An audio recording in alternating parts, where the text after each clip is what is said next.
Yo, what's up, everybody? You are tuned into another episode of Access Granted, the Pod Stream. Your boy, Mr. Antoine, is in the building, along with my beautiful co-host sitting up here looking amazing in all of this red, Lisa Monet. I'm gonna start calling you Mademoiselle because that sounded good when we said it earlier. Mademoiselle Lisa Monet is in the building. What's going on, sister?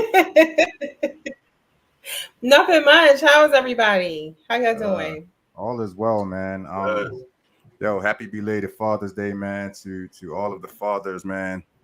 Yes, Yesterday was an same. amazing day. I actually had a pretty freaking awesome weekend, man. And that's the first time that I can say that in a long time, man. So, to anybody that I touched, that I hung out with, that I had a chance to just build with over the weekend, man, salute to you all. It was really dope, man. My son gave his life to Christ yesterday, which is really all of the Father's Day, which is all of the Father's Day gift that I needed, man. Anything after that was just icing on the cake. But yeah, just a really awesome weekend, man. How about yourself, Lise? Well, I didn't do anything. I'm one of the weekend workers, so I That's worked. right. I keep forgetting you. It's okay. Yeah, I keep It's forgetting. okay. Waiting on an exit strategy, but I did work, and I am just happy to have all of my babies with me here on this Juneteenth. So I got Absolutely. my my youngins here with me, and we chilling, and all is well. That's I have what's no up. complaints. Yeah. That's what's up. I didn't make it down, but I heard some freaking amazing stuff happen down at AFRAM this weekend, man. Oh, I heard that the okay. dedication to Baltimore club music was ridiculous. I know that they did a 50 years of hip hop celebration that I'm sure was off the chain. Heard all of the performances were great, Okay. and most importantly, I haven't heard of anything crazy happening down there as far as us acting like we tend to act when we get in a group amongst us. So, hopefully everything Right. went well down there, man. But salute to all that participated. I know DJ Booby got a Trailblazer Award for Baltimore club music, man, and I hope that they gave it to a lot of people that really deserved it because the Baltimore club scene, man, is that's where the Motown of club music. So I hope that everybody, man, got their flowers. I did see that Boss Man perform down there, so shout out to him. But I heard Afram was really dope, man. Did anybody have a chance to go down? No. Yeah, I wasn't here with the children and here with the kids. Yeah, I wasn't for the park and the walk, man. So I already know if you're Yeah, not definitely down there probably by doing a like lot of 9 o'clock. walking. Yeah, I already know if you're not down there by like 9 or 10 o'clock that parking is going to be damn near impossible. You're going to have to, park at Mondawmin and walk over or something like that. I'm not thrilled about the Drew Hill Park location. So I'm not saying that I will Right. never go, but I definitely wasn't going. I definitely wasn't going this time, man. Maurice Carroll, shout out to you, bro. Thanks for tuning in. So, in the building tonight, man. My man Knatty 410. Another one of these brothers that I can't remember how I met. He just happened to pop up and been dope ever since the day that we met. Always showing love, man, and most importantly, always supporting. He's always popping up on the show, man, and I definitely appreciate you for that, bro. Welcome to the show. Finally, we got him up in here. Welcome. What's going on, my brother? Blessed. Greetings. In the name of Most High Jah, Rastafari, King of Kings, Lord of Lords, Conquer Light of Tribe of Judah. One love, family. One love. One love to you, man. And I see that we have you, as you called it earlier, in the office, man. In office. Zion's Den. Do you ever leave the office, man? I take a break. Yeah. I take a break. You know, I go upstairs, cook something, go upstairs, make some coffee, tea, or something. Shout out to You Miss know, Odessa. She said everything was wonderful. The crowd was Mhm. enjoyable. The food was awesome. The walk through the park was long but worth it. Yeah. Shout out to you. Shout out to you for that walk, Miss Odessa. And I be seeing you get your jump rope on, Miss Odessa. I'm jealous because I can't jump rope with a lick. So appreciate you. Shout out to you for that. Natty, where you want to start, bro? Because man, I don't want to do the typical. Well, how did you get your start? And let's go back to. it's man. You know what? You know what? I want to start here because we were talking, and I was actually wishing that you had been quiet and that we could have just learned some of that stuff online that you were just talking about. Because you said that at age 50, you are the patriarch of your family, which I find absolutely amazing, bro. Thank you, sir. A matriarch at 50. Yeah, I'm the oldest of five, Mm. and my mom had one sister and three brothers, and they're all gone with the exception of one aunt. She's 88. She lives in D.C. But other than that, my mom was the baby of five. She's first generation Baltimore born. Everybody else was born West Virginia. That's absolutely bonkers, man. And for you being the oldest here, as far as here in Baltimore. Oh, sorry, let me check up the thing now. Um, how has that been for you, bro? Because a lot of us, man, especially that are in our 50s, we have a long list of of people, man, that we've had here to kind of show us the game and get us through the turbulence that's been Baltimore, especially since like the 80s and the 90s, man. How has that been for you? Um, I came up in the 70s and the 80s.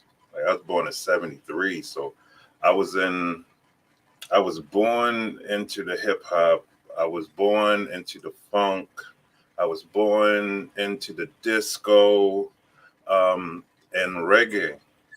Um, that's what the 70s was. Um, my dad was a Mhm. musician.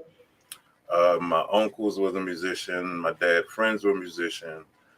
My grandmother had a marching band on 21st and Greenmount, 400 block of Mm. 21st Street, called Baltimore Silver Eagles. And my mom and my dad marched in that band.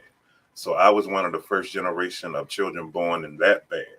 So I grew up from the womb into that marching band with all my dad friends, all my mom friends, all my stepdad friends. They were all musicians, and I grew up in that. I grew up in my grandmother's house where they kept all the equipment. So every now and then people would come past and either they'll play the drums or they'll play Mhm. the brass or trumpets, French horns, baritone, stuff like that. So I grew up with music. I've been marching since I was 4, traveling up and down in the Northeast region back then in the 70s doing drum corps and marching band. That was Hmm. from the 70s on up to 88. That was the last time I marched street Wow. band. That's Mm. amazing, bro. Shout out to anybody that Yeah. marched in the band. I marched for Walbrook's finest. Thank you Right. very much. Thank That's you a very lot much. of work. Thank you Let very me much. It tell you. is. Oh, let me tell you. Let me tell you. Yo, true story. So I used to play the trombone. I used to play a little baritone. Um, one year we marched in Morgan's parade, and one of our sousaphone players couldn't make it. So the sousaphone Mhm. is the big joint over the shoulder. Here go Antoine. Okay. 6'2", 115 pounds, soaking wet. Sousaphone might have weighed more than me. Play it. I can handle it. So Gotta have the Morgan, lungs for that. so it wasn't even about the lungs, bro. Like, so Morgan's homecoming parade goes from the Alameda Shopping Center all the way Into the down, football field. all the way down to Alameda, left on Cold Spring, all the way down into Morgan, onto the campus, onto the football field. When I tell you, bro, that I could not feel my shoulders literally for about 2 weeks from tugging that sousaphone, bro. I'm literally not exaggerating. And I know that on my left one, my left shoulder, which is the one that I had to have it on the most because that's the one that had to be on for me to play. I had a bruise for like a week and a half, Right. bro. Gave me and we had a little pad, you know, that pad doesn't help, man. So I give all kudos and love to anybody that can rock a sousaphone, man, and march with it and march with it doing shows, bro. It's ridiculous, man. It's ridiculous. So you said that your dad and your uncles kind of introduced you to music, man. So what was some of the early music that you used to vibe off of back then? I grew up on reggae. I grew up on reggae music. My dad was a drummer of the soul drummers. Back in the day, Baltimore used to have a whole lot of soul bands. I guess you can call it like the Chitlin circus of the 70s back then, neighborhood bands. Panama, the band Panama, all of these like old bands, used to be a whole bunch of bands. We used to travel around all over Baltimore with my dad with these bands from Dundalk to Cherry Hill. Like, used to be a lot of community bands back then. I grew up with that, but a lot of reggae. He played a lot of rock, a lot of jazz. He played everything in the household. My mom played everything in the household. A lot of 70s soul, a lot of Motown, and again, a lot of reggae.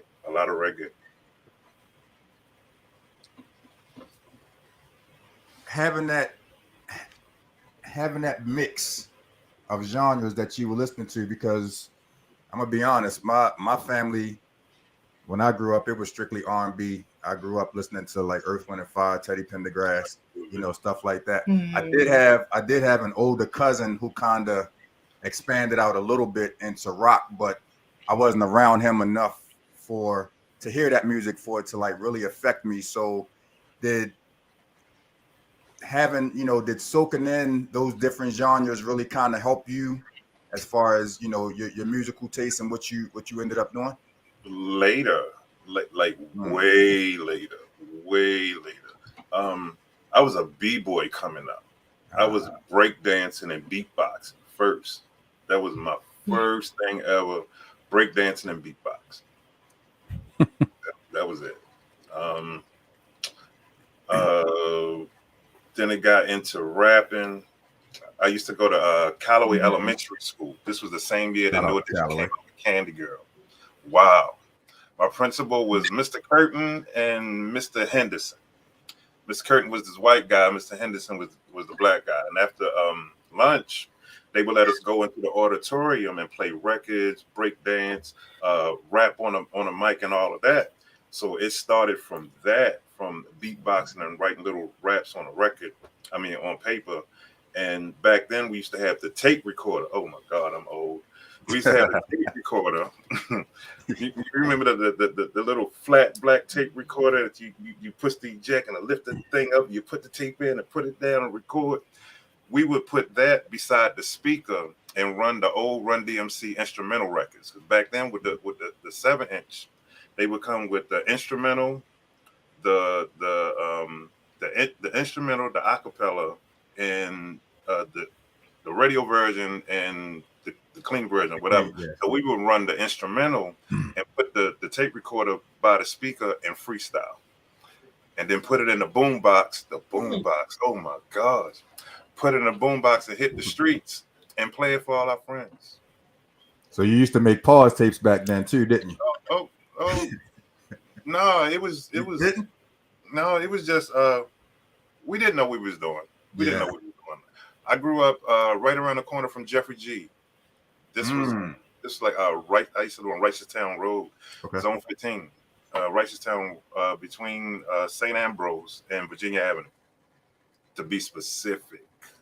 So back then I used to run all up Park Heights, the Blue Caribbean, the Pan Yard, like everywhere from Park Heights circles. Back then when they had Providence Hospital. Wow.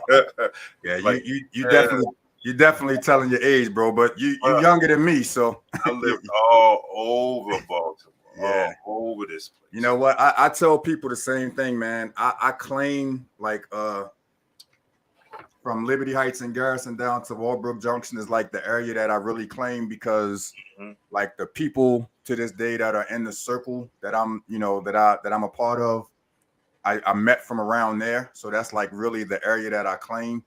But I definitely have touched down, man, and got my toes wet in damn near every part of Baltimore myself, bro. North, south, east, and west, man. I've definitely everywhere from Murphy Homes on Argyle Avenue to Ricestown Road to Lyndhurst up in the village to Grantley up in the village. I went to so many schools. Let me tell you, I got family that march in every marching band in Baltimore City right now. Wow. That's how big my family is with music. And if you ever went to a parade, you've seen my little brother. I promise you, if you ever went to a Baltimore City parade, you've seen my little brother. That's okay, well, what position? Drum major. Okay. I know you've seen. I ain't no. In the band world, I would even say he's a legend. In the band world, you say his name, they know who you're talking about. What's his name? Zay. They know. Okay. Some people call him Toad. Some people call him Toad, but that's my little brother Zay. That's my real blood brother. See, the only like community / neighborhood bands that I was familiar with back then was the West Siders and New Edition. He marched with the West Siders. He marched with New Edition. He marched with the Golden Angels. He marched with my grandmother's band with the Silver Eagles. Like my music is in my oldest son plays guitar and keys. My youngest son plays drums. You know, my sister marches. My sister marches with Charm City. They changed their name to Dynasty. I got 3 other nieces that marches with Dynasty. Sheesh. I got my sister marches indoor, outdoor, field competition. There's a lot of people that don't even know what that is.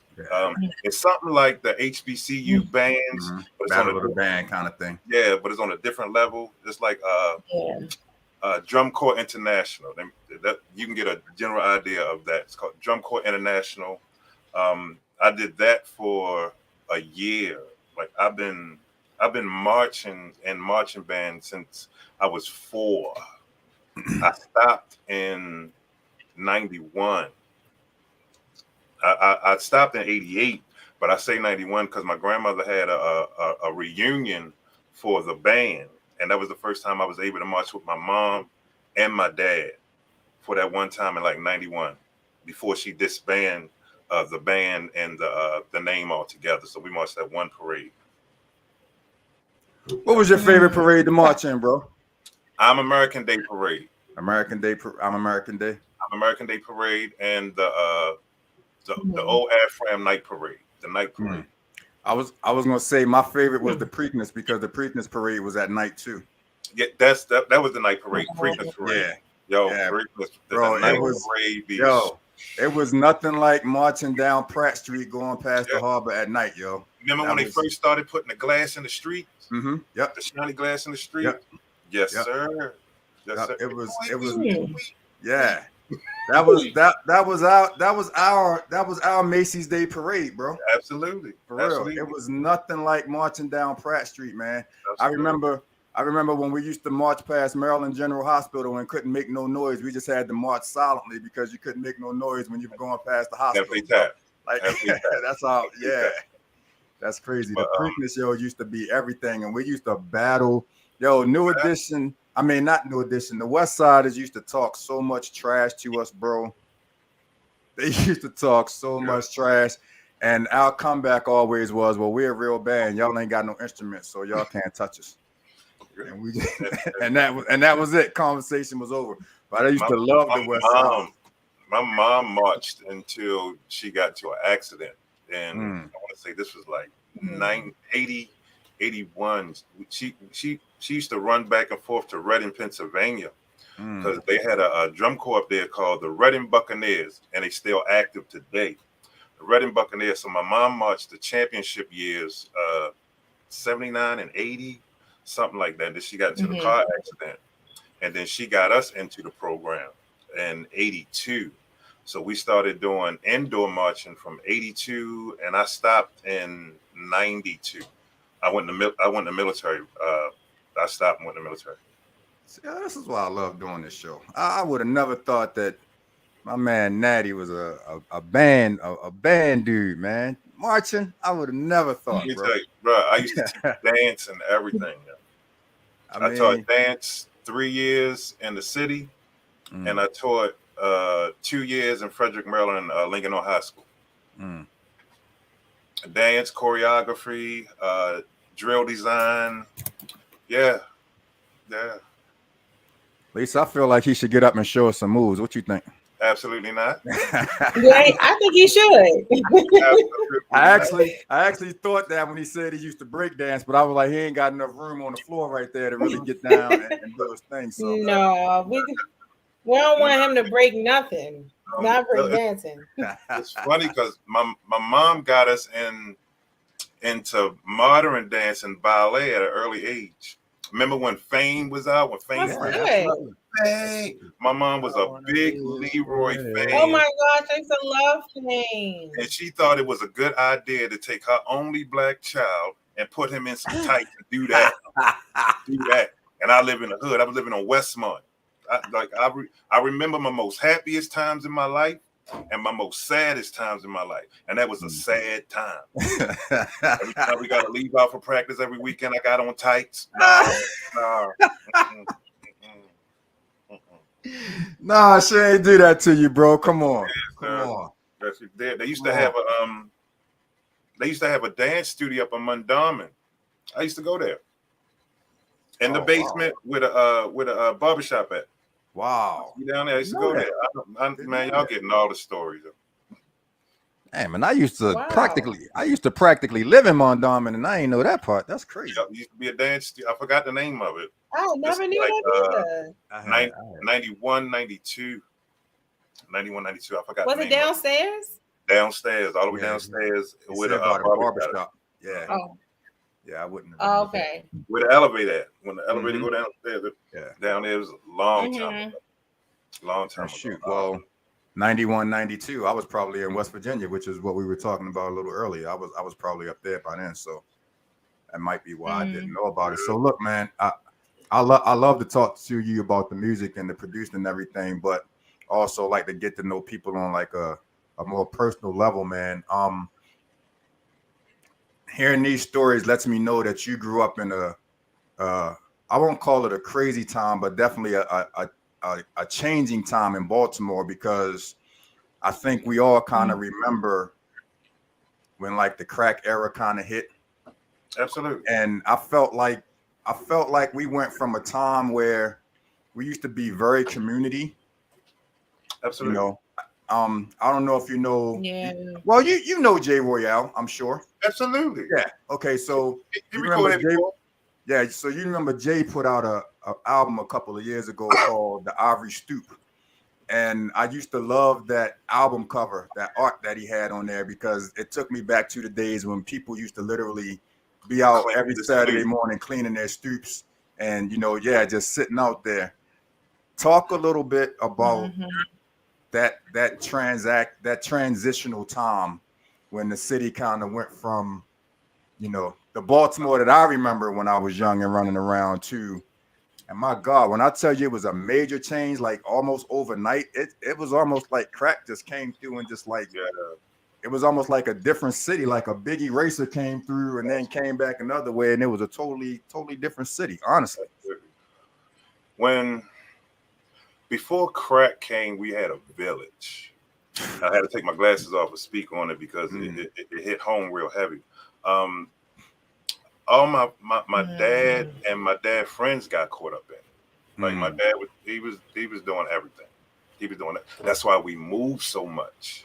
Because my mama tried to, every time my dad found out where we lived at, we was moving. Either that weekend or a couple of weeks or a month, we was out of there. So we was always moving all over the place. We moved so much that schools almost lost our school records. We was moving that much, bro. So Mhm. my grandmama was the one that used to give me that balance, because my mom was that, your father this, your father that, your father that. So my grandmother was telling me about the time before my dad was on crack. She was like, it's not that he don't love you. This is what the drugs make you do. So growing up, I was never that child to be like, my father ain't shit. My da da da da. My grandmother gave me that balance. My grandma was heavily in church, heavily in church. Um, Mhm. Me and my grandmother conversations was about the word of God. Anytime we talk on the phone is always either about church or we're talking scripture on the phone. My family, my mom's side of, between my mom and my grandmother, they spoke in parables. So you can use your brain to understand what they're talking about. So that side of the family is very church heavy.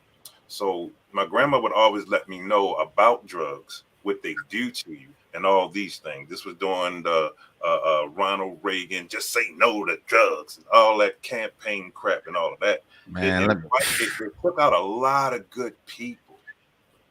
And then during the same time, this is when AIDS is coming in. So you're getting hit with crack, you're getting hit with AIDS. Like it was a crazy time. A lot of my dad friends were dying. A lot of my mom's friends were dying. Um, it was a crazy time. And the 80s was crazy. Um, this ain't the first time Baltimore been wild. Baltimore was wild in the 80s and the 90s. bro, I tell people that all the time. Crack All the time, bro. laid out all over the place. The drug wars. Now you got a lot of independent sellers. You can be any almost anywhere and do what you do. But back then you wasn't on nobody's corner. Yeah. Peanut King and the Barksdales and all, you wasn't moving, doing nothing. Little Melvin. Nothing.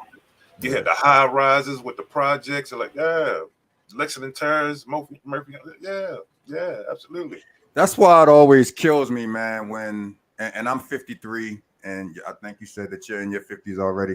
It kills me when I see them on social media acting like Baltimore just got like this 2 or 3 years ago.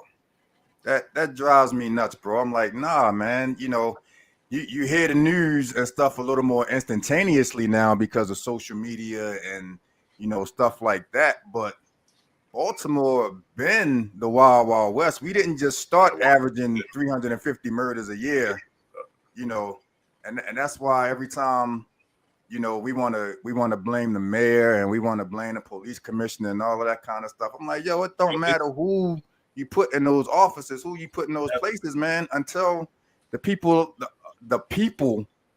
want to make a change. It's not going to happen. Absolutely. It's not going to happen. My grandmother used to say, "There's nothing wrong with the world. It's the people in it."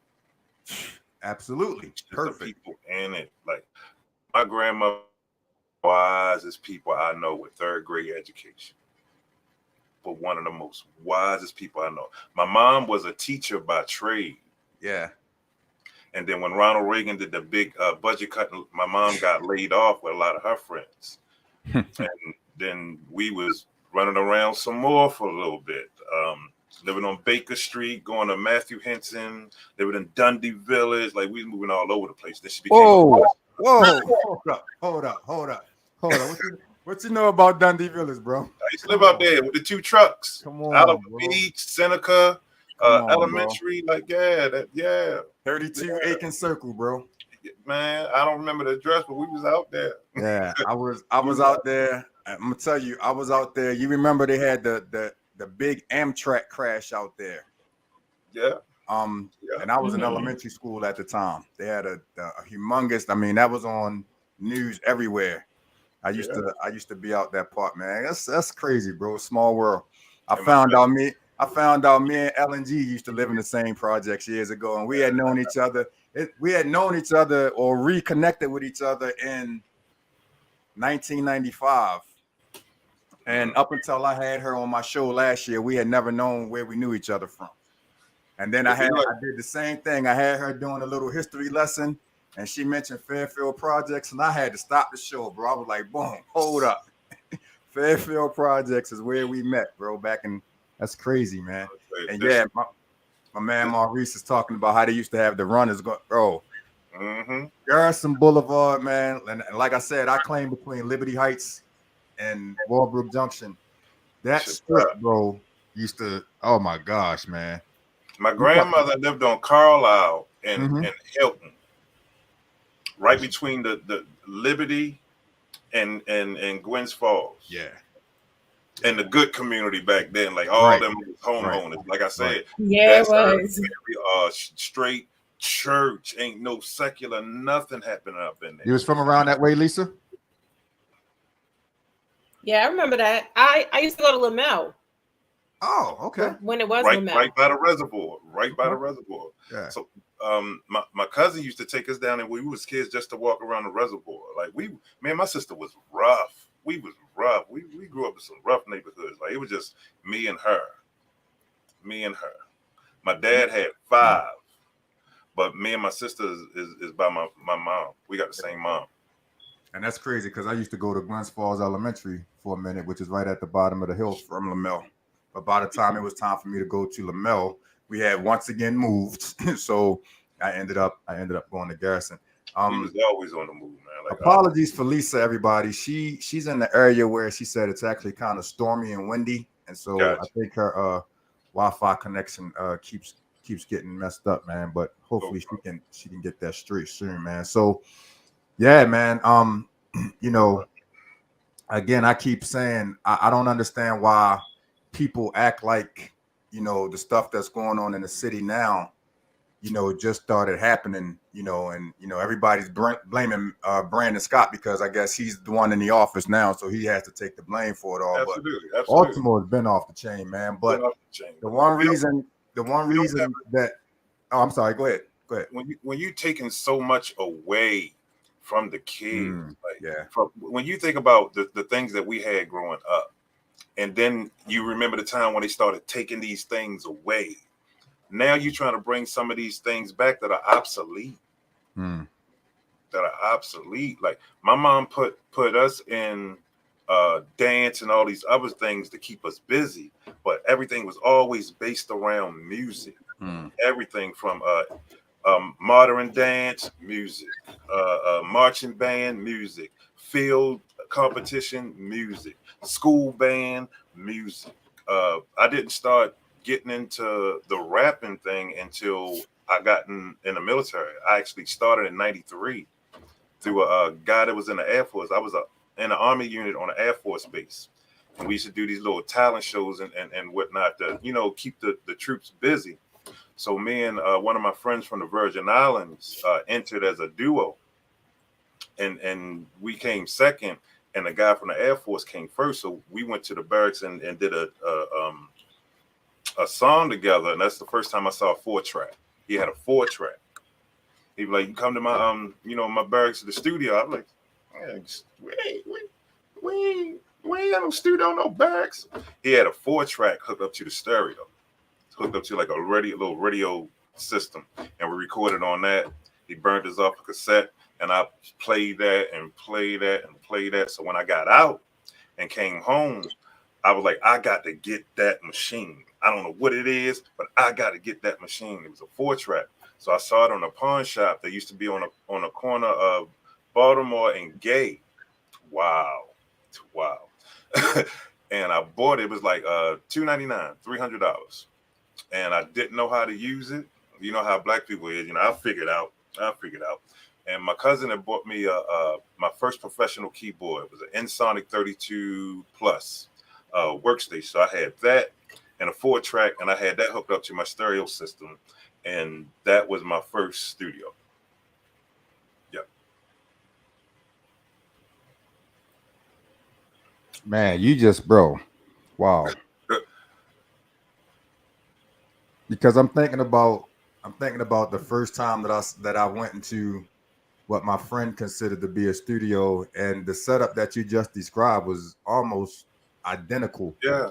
to You what he gotta. had, because that was the first time that I'd ever seen a 4-track. And at that time, I'm not gonna say that was top of the line, but that was like, for you to have a 4-track at that point, Yeah, you he was was doing kind of something. doing something. It was a 4-track cassette. I Yeah. used that thing until I burnt the circuits out of it. Then I bought a Yamaha 4-track, and then everything switched over to CDs. And then I stopped recording for a minute because I ain't had the money. I didn't have the money for that. I stopped recording for a minute. I was doing Okay. bad deals. I started working with Inner City Records. And at that time, I was recording out of a studio called Elysium Records. They ain't around no more, so I can mention the name. And it was a terrible deal. It was the first time I got my first lesson about signing contracts. So a friend of mine put me onto the studio about how much, he was getting done. And I liked what he was doing. And at that time, studio time was like $100 an hour. So I had my little setup home. So I figured I do it home first, get it down pat. I don't go to the studio and do the writing. I do the writing home first. Learn my lyrics like the back of my hand, Then I go to the studio, get everything I need to get. I was gonna say you got to get in there and nail that early. You got to get in there because they'll play you. They will play you and they will run the clock on you. Yeah. No, I know what I'm doing. I don't know what I'm doing, but I know what I'm doing. Right. Right. And I felt like the guy was trying to jerk my leg. So I was like, let me take my beats and go about my business. He was like, what beats? These beats belong to Elysium Studio. Wow. I was working at Inner City Records with Sean Caesar. And I was doing, I guess you can call it, he let me get my feet wet, so I was doing his intro show at V103. I was doing his intro show at a station he had up in New York, and he let me perform at Towson Step Show back in 95. This was doing that Big Blizzard, 96. Big Blizzard of 96. And that gave me my first taste. And I'm thinking I'm in, and I'm trying to bring somebody else with me. Messed up my own thing. So I stopped doing music as an artist and just started making beats from 96 when I started getting into music productions. Maurice Carroll said he used to have the Ensoniq SQ1. Yes, sir. And Sonic was the brand. Wow. And the S10, oh my goodness, I think that's it. I always been keyboard bass. Like I never had a drum machine like that. Like I couldn't tell really? you with an MPC. I couldn't tell you. I grew up. My dad had drums in the house, so I grew up around drums. And going to church, going to Sunday school, I grew up around the keyboard. Sister Akins, I grew up around that, watching them. So those are the only two instruments I had access to. And that was it. I learned chords through reggae. Like I said, I grew up on reggae and soca and calypso and rock. I grew up on all of that, but I grew up on reggae heavy through my stepdad. My stepdad was Jamaican, so I grew up in the roots. I grew up on Callaloo. I grew up on I grew up on geeseberries and all these things. So I know the culture. I know the culture. Football with soccer, all of that. I grew up on all of that. So it allowed me to be around a diverse group of people coming up. Even my grandmother used to be on the district board back in City Hall back in the day. So growing up in her household, people like Mary Pat Clark used to come through. Kwesi and Fume came through.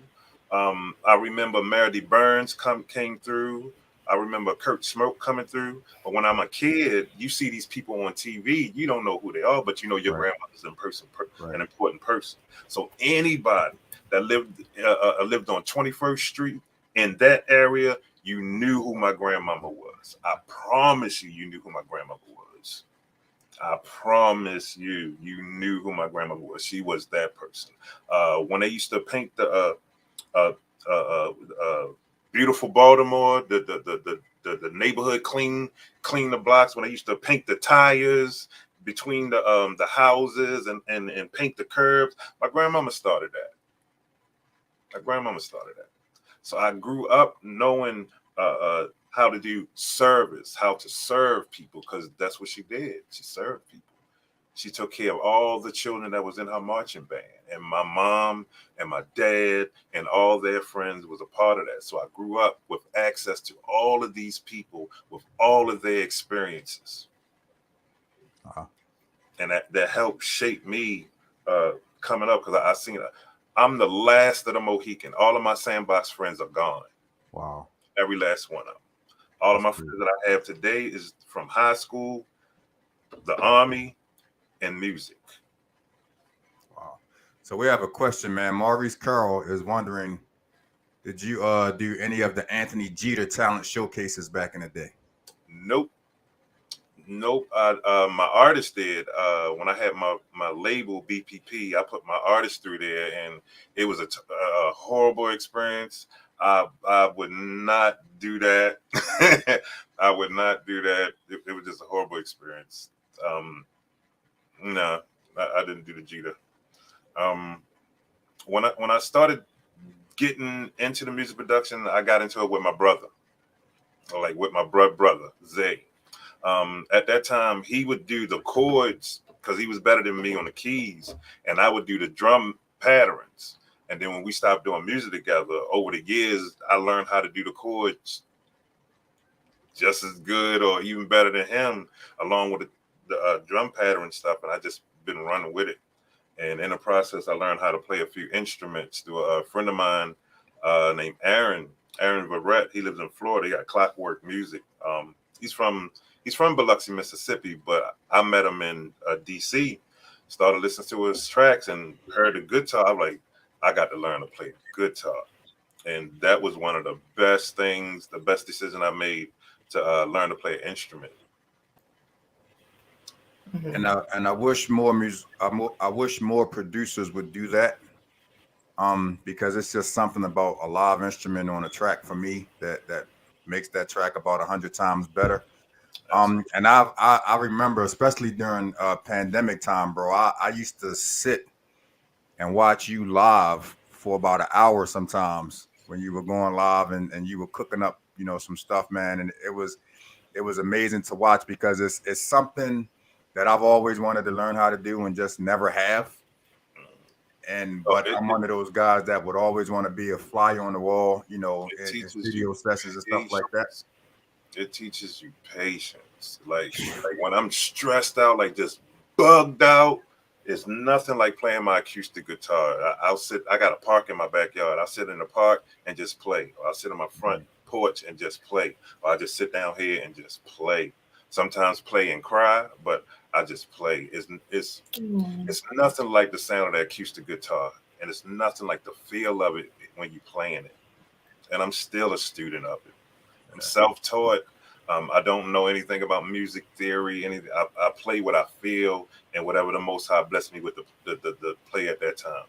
So because I play that instrument, I'm able to jump and do other genres.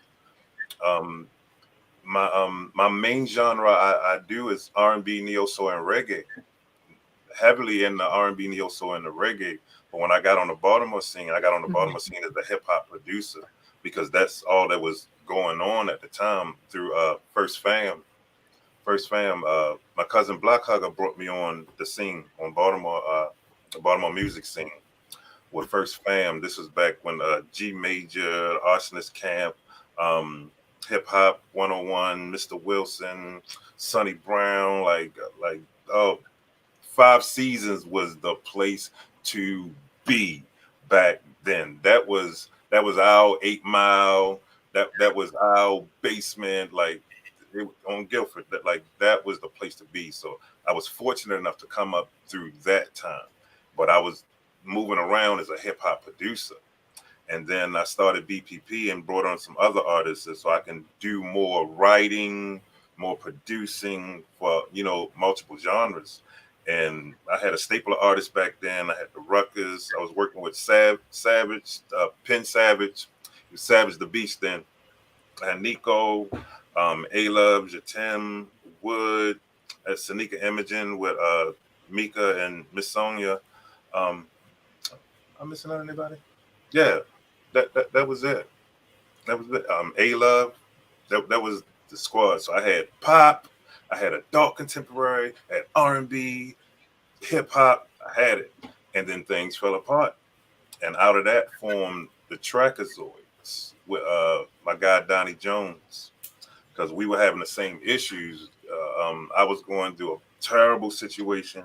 He was going through a terrible situation. I was like, yo.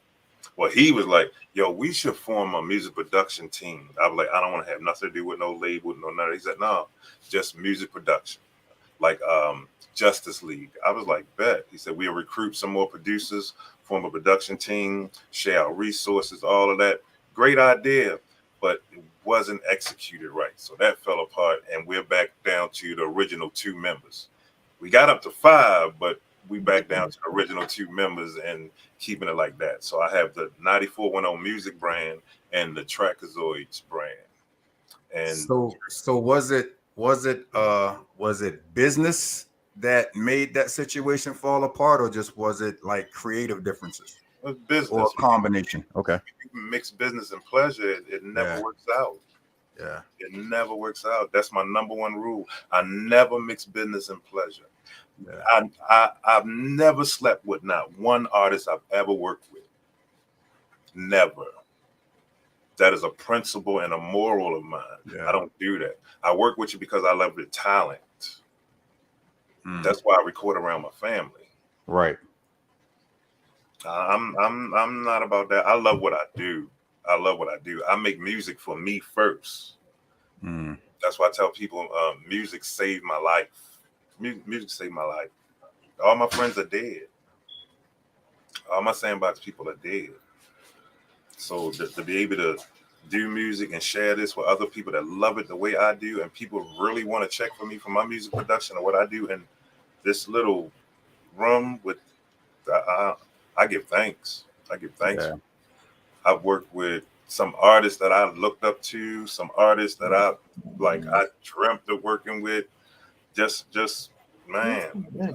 And reggae, my artist Vertical, and I met him on a whim. I was living out Columbia. Vertical, I met Vertical, Life, and Jersey Sean and Gabriel when I was living out Columbia, and Scotty P of Jawworks lead singer Scotty P, and Neil Matai, Pluggy Terrible, Monsoon, all of these people when I was living out Columbia. And it was hard living out Columbia because when you tell people you live out Columbia and you want to work, they hear Columbia like, yo, that sounds far. So 7 years ago, we moved back into the city, and then things been like even better than it was when I was Columbia. Bro, you know anything south of the harbor was too far for us back then. Yeah. So I'm able to hook back up with artists that I broke contact with when I lived out there, like the Tyrika Renee's and all these people. I got a lot of Cindiva. Shout out Cindiva. I met Cindiva through Jay McGraw. Shout out to Jay McGraw. I was just on his show Friday, man. We had a ball, bro. It was like old times going back there with Jay. Bro, I get so jealous, man, when I hear stories about the 5 seasons. You had to be there, man. Let me tell you. Jealous, bro. 5 seasons in the Turntable Club. Turntable Club, it used to be on Jefferson Street. Okay, now that's a new one to me. I've never heard anybody mention the Turntable Club. Man, oh my goodness. Yeah, it's another gritty place.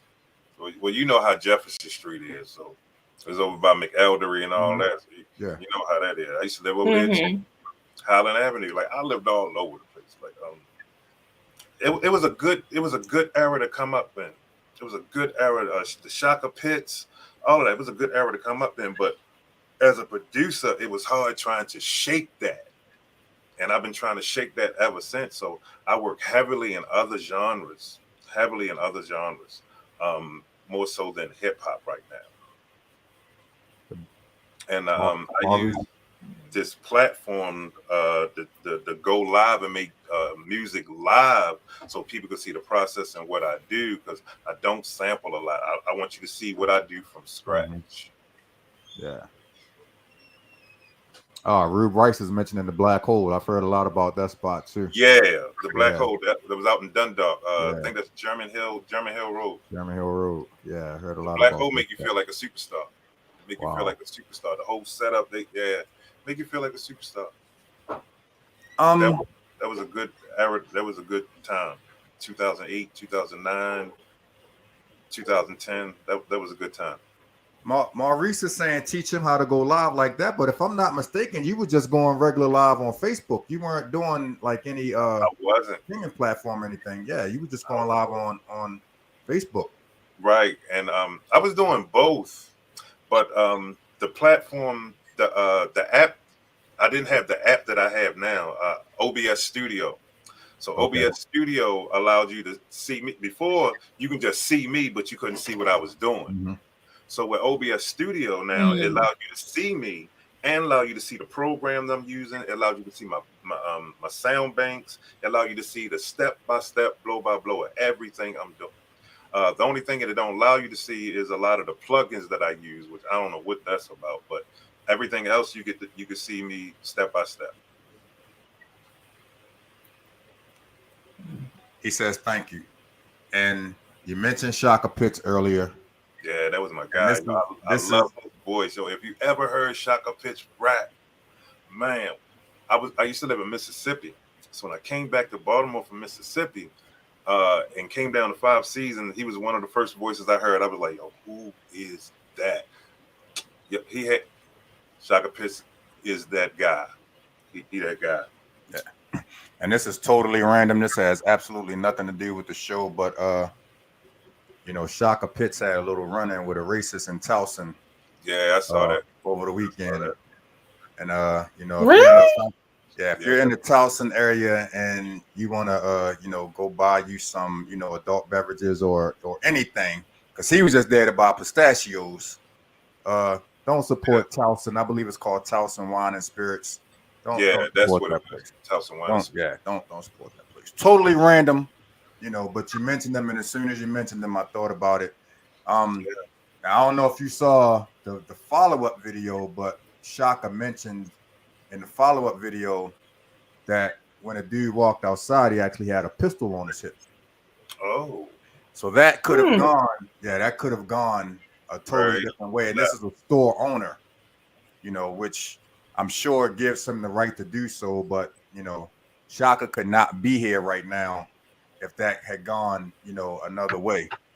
Yeah. And we're just gonna say just don't support. And if y'all want to go up there and rally and do all of that stuff, that's but totally crazy, man. So anyway, I've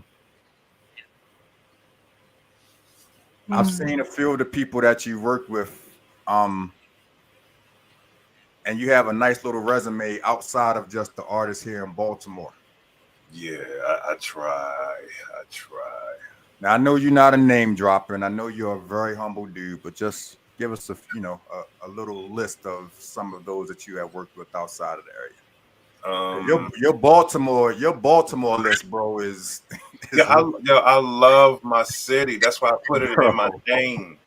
That's why I put it in my name. 9410, 9410, however you want to call it. I didn't know that you had worked with my man Jay Esquire.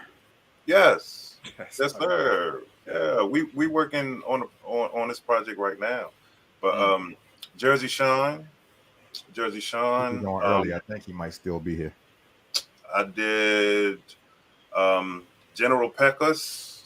I did Raphael Tate. I did Lenny Curlew, Monsoon, Matana, Ayatana.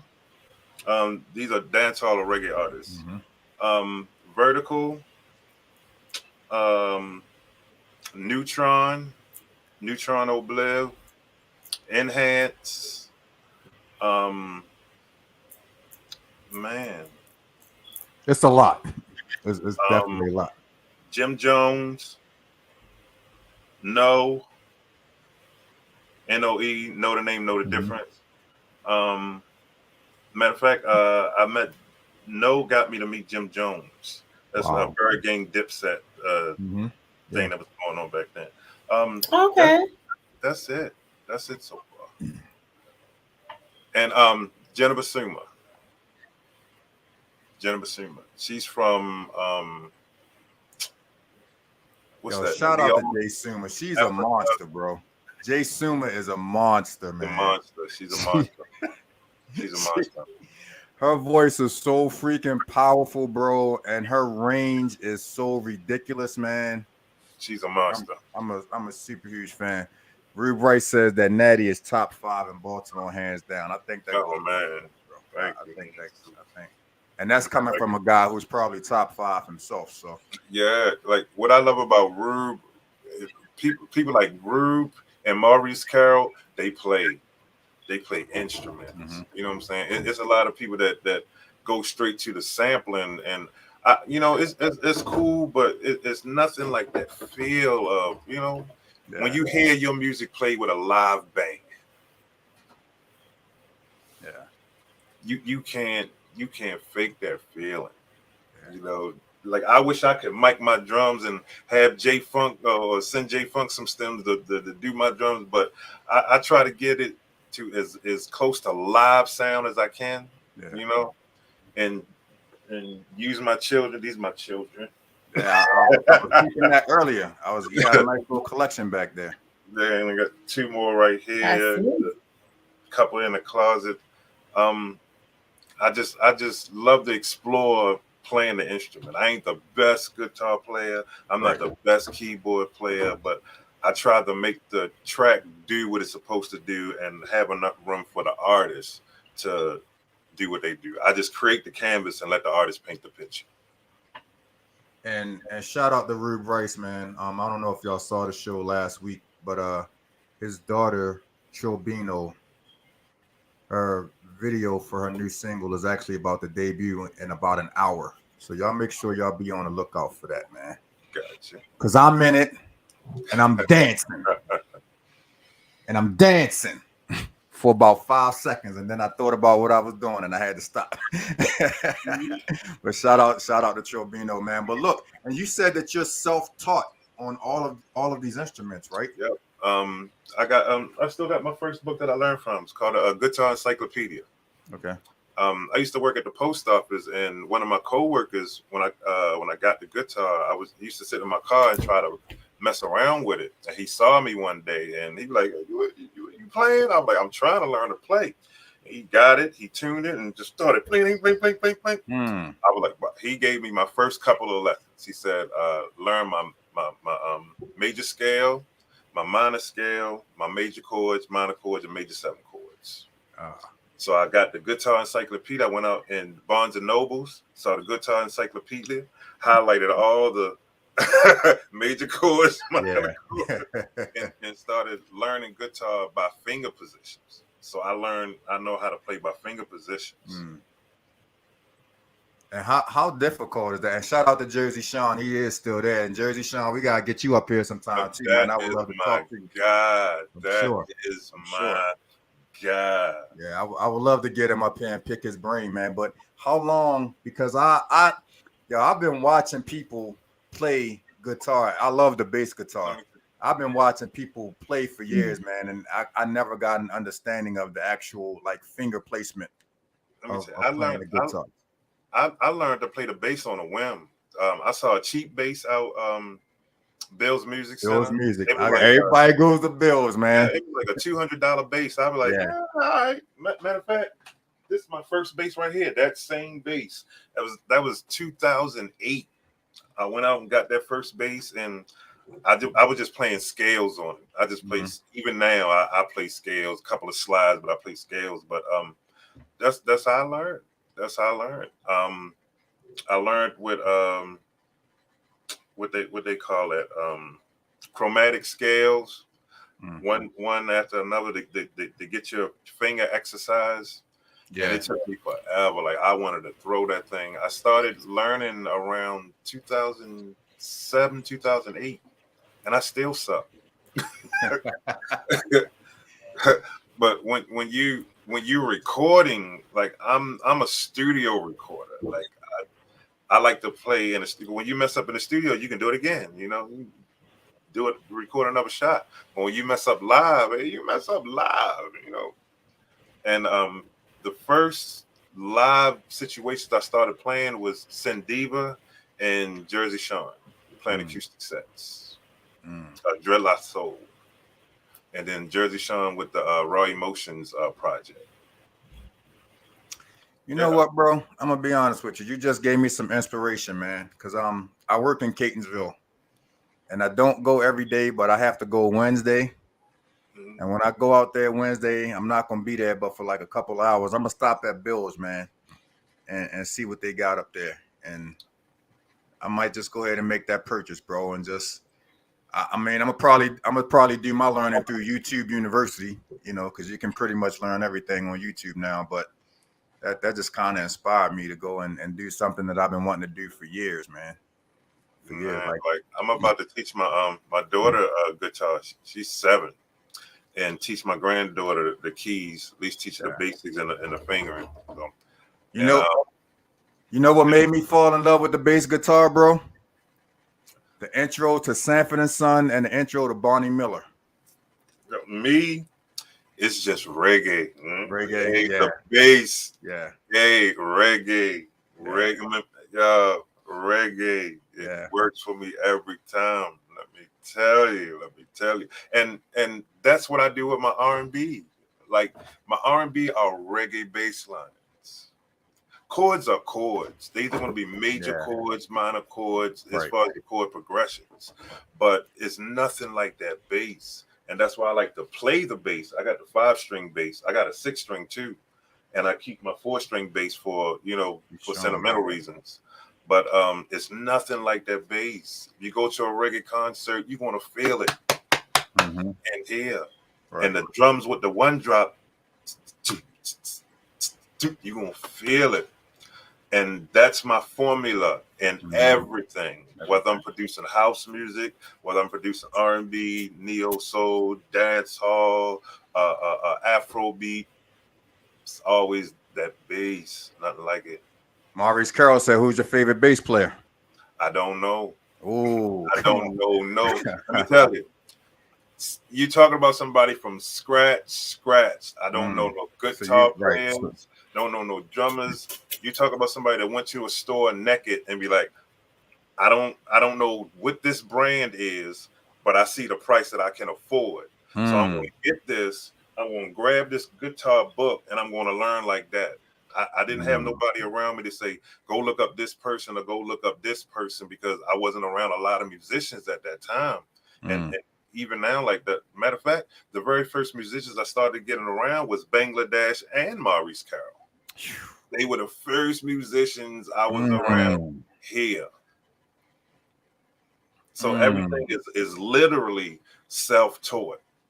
Literally self-taught. I'm not a great bass player, but I know my major and minor scales. So I just play bass and scales. And you hear it in my tracks. I play bass scale and yeah.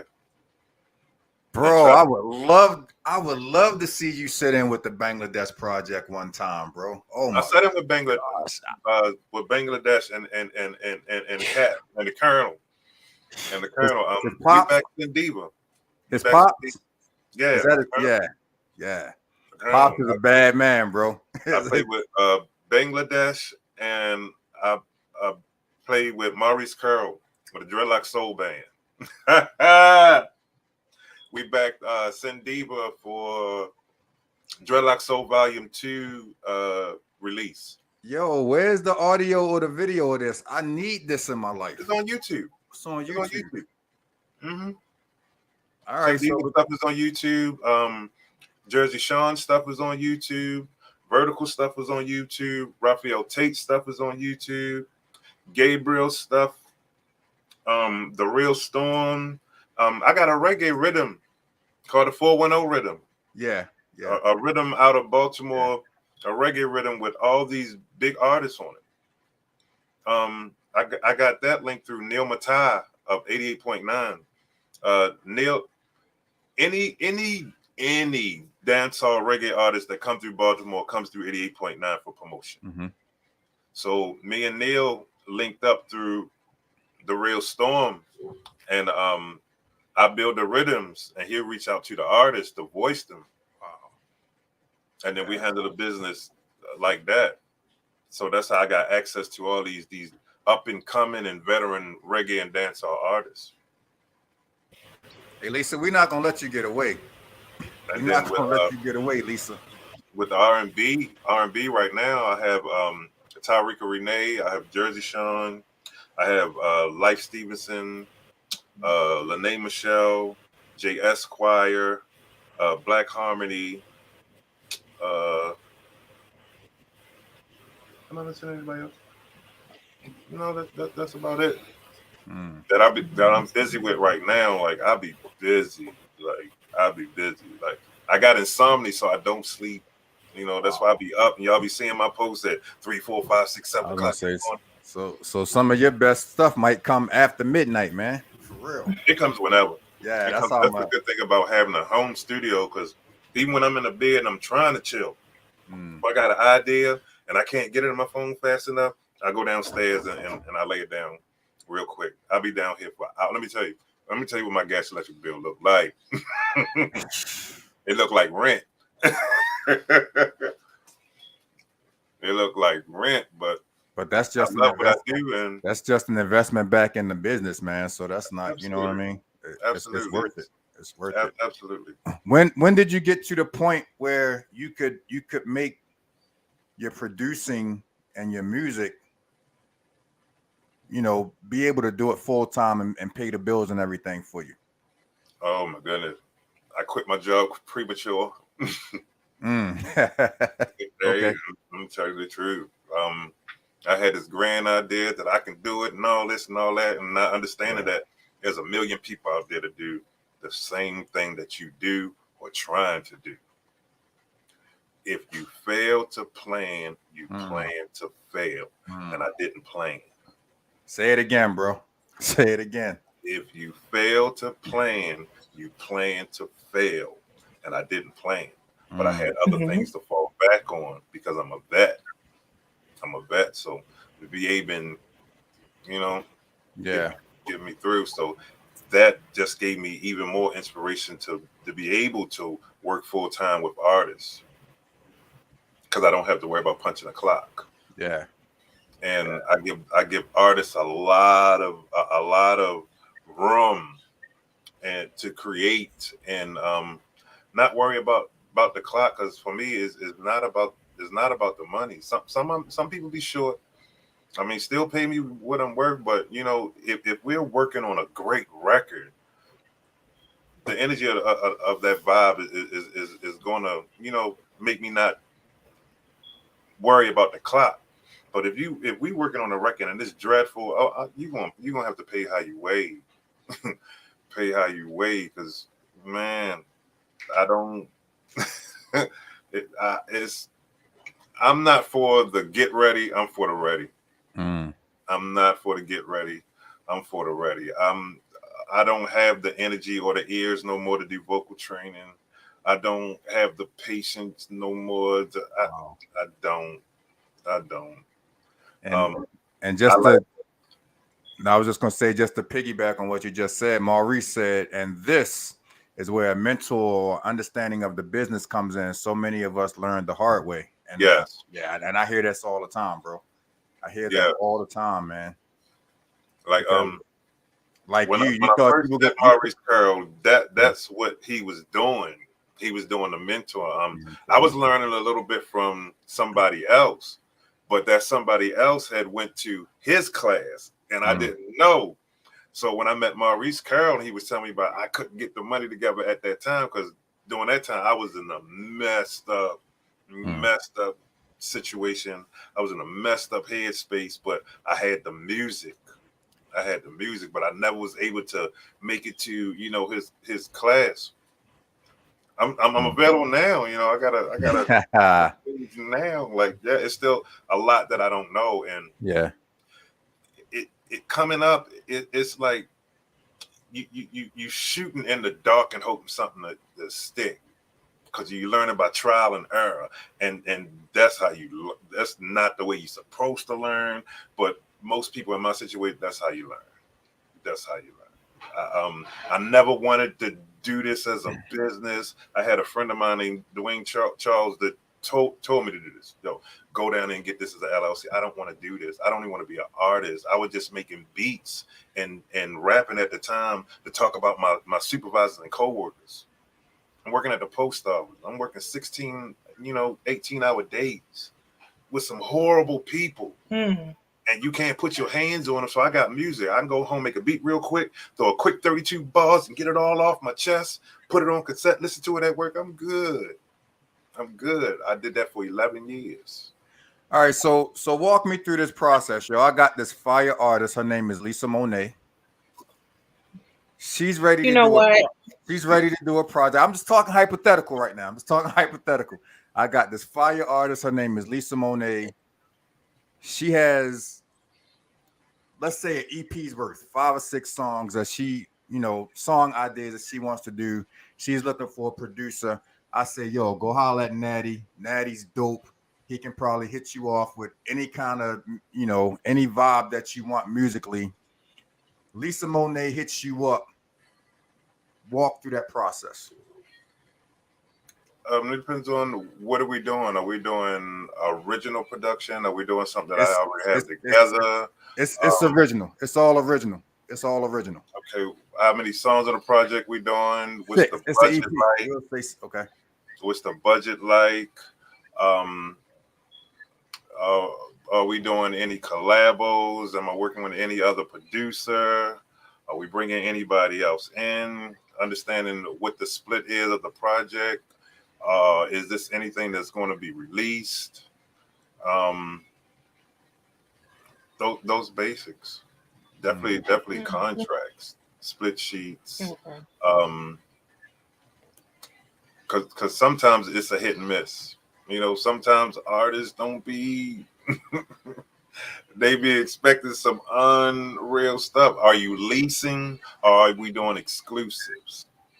As far as is the track. Everything else like studio time can be negotiated. That's how I do it. I negotiate studio time. For me, with like I got an artist named Anna. She has a project named True Story. I produced that whole project. And I negotiated real well with her mom and dad, and we put together a nice project. He was like, no, we're not leasing, we buying exclusive, flat out. I was like that. So we did 6 songs, 3 videos, and yeah, a couple points, and I think that was a solid project. What's crazy? What's crazy, bro? Up until last week when we had Rube Rice up here, I did not know that you guys could lease beats. Yeah, I thought that once the person got a beat, it was theirs exclusively. You went on and you did what you did. It was their beat. That's still my intellectual property. Right. Yeah. You're buying the license that only you can use that. And you can still negotiate a term on that. That's crazy the whole time. Like how I had to learn coming up through trial and error is contracts are just that. Contracts. And it depends on who. Capital C, capital O, capital N, TRACTS. And it depends on who can, negotiate the better situation either for this side or that side, or you can be 2 fair people and just be, 50. Right. Because it makes me think of always there's a documentary. You mentioned Jim Jones earlier, which is crazy. Jim Jones has a documentary on YouTube called Being Jim Jones or something like that. And he talked about a beat that, now that I'm thinking about it, they probably leased from Kanye West. And that beat also ended up probably being just Strong On from Jay-Z. And it ended up being H2 to Izzo. And they said that the first time that they heard Jay-Z on the beat, they were at an award show, and Jay-Z performed whatever his hit song was at that time. And then Jay was like, "Let me drop this on you," and that's the beat with the ABC that they got from the Jackson 5, probably. That's that beat right there. But they said that they originally had that beat and it had music, had lyrics on that beat. And then the next thing they hear Jay-Z performing it. So I don't know if it was necessarily a lease situation or with Jay-Z being who he was, in Rockefeller, him just coming and saying, but obviously they didn't have the exclusive rights to that beat at that time. There's a lot of things involved with specifically beats like that when you got to clear samples and stuff like. Okay. That's a whole nother different ball game. Like when I really first started the hone in on music production, the first lesson I got was stay away from sampling. Stay away from sampling. So I started learning how to try to get better with playing the keys. Yeah. So the stuff that they sampling, I grew up on. You're 70s babies, you grew up on that. So I play that. I play it. And that's what give me that hip hop soul feel, that neo soul feel, because you can't, soul is soul.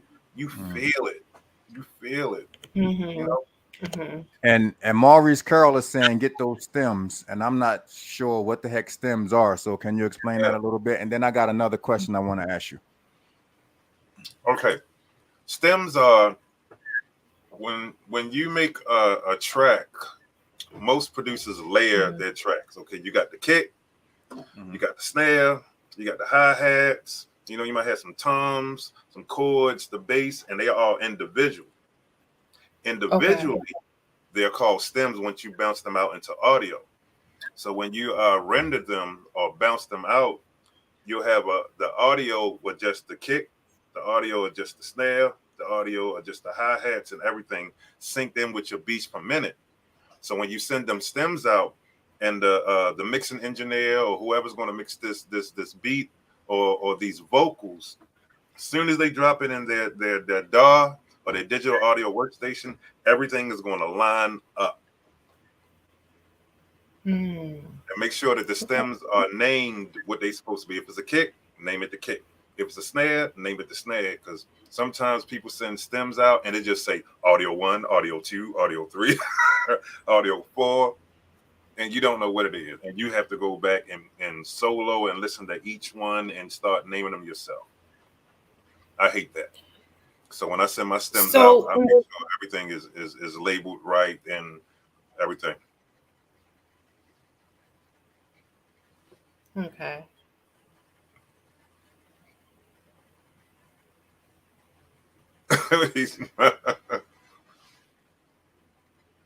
Oh, I'm sorry. I'm sorry, guys, for giving me. It's like super windy over here, so I keep going in and out. I apologize.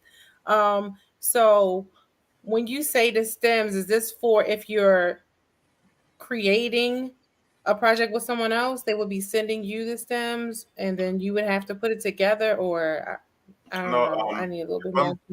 If I'm recording here, whether I made the track or somebody's bringing me a 2-track, any audio that we record, like you might have a track with just your lead vocals, and you might have 4 separate tracks with layers of background vocals or harmonies that you can pan left and right, stuff like that, while you're putting the song together.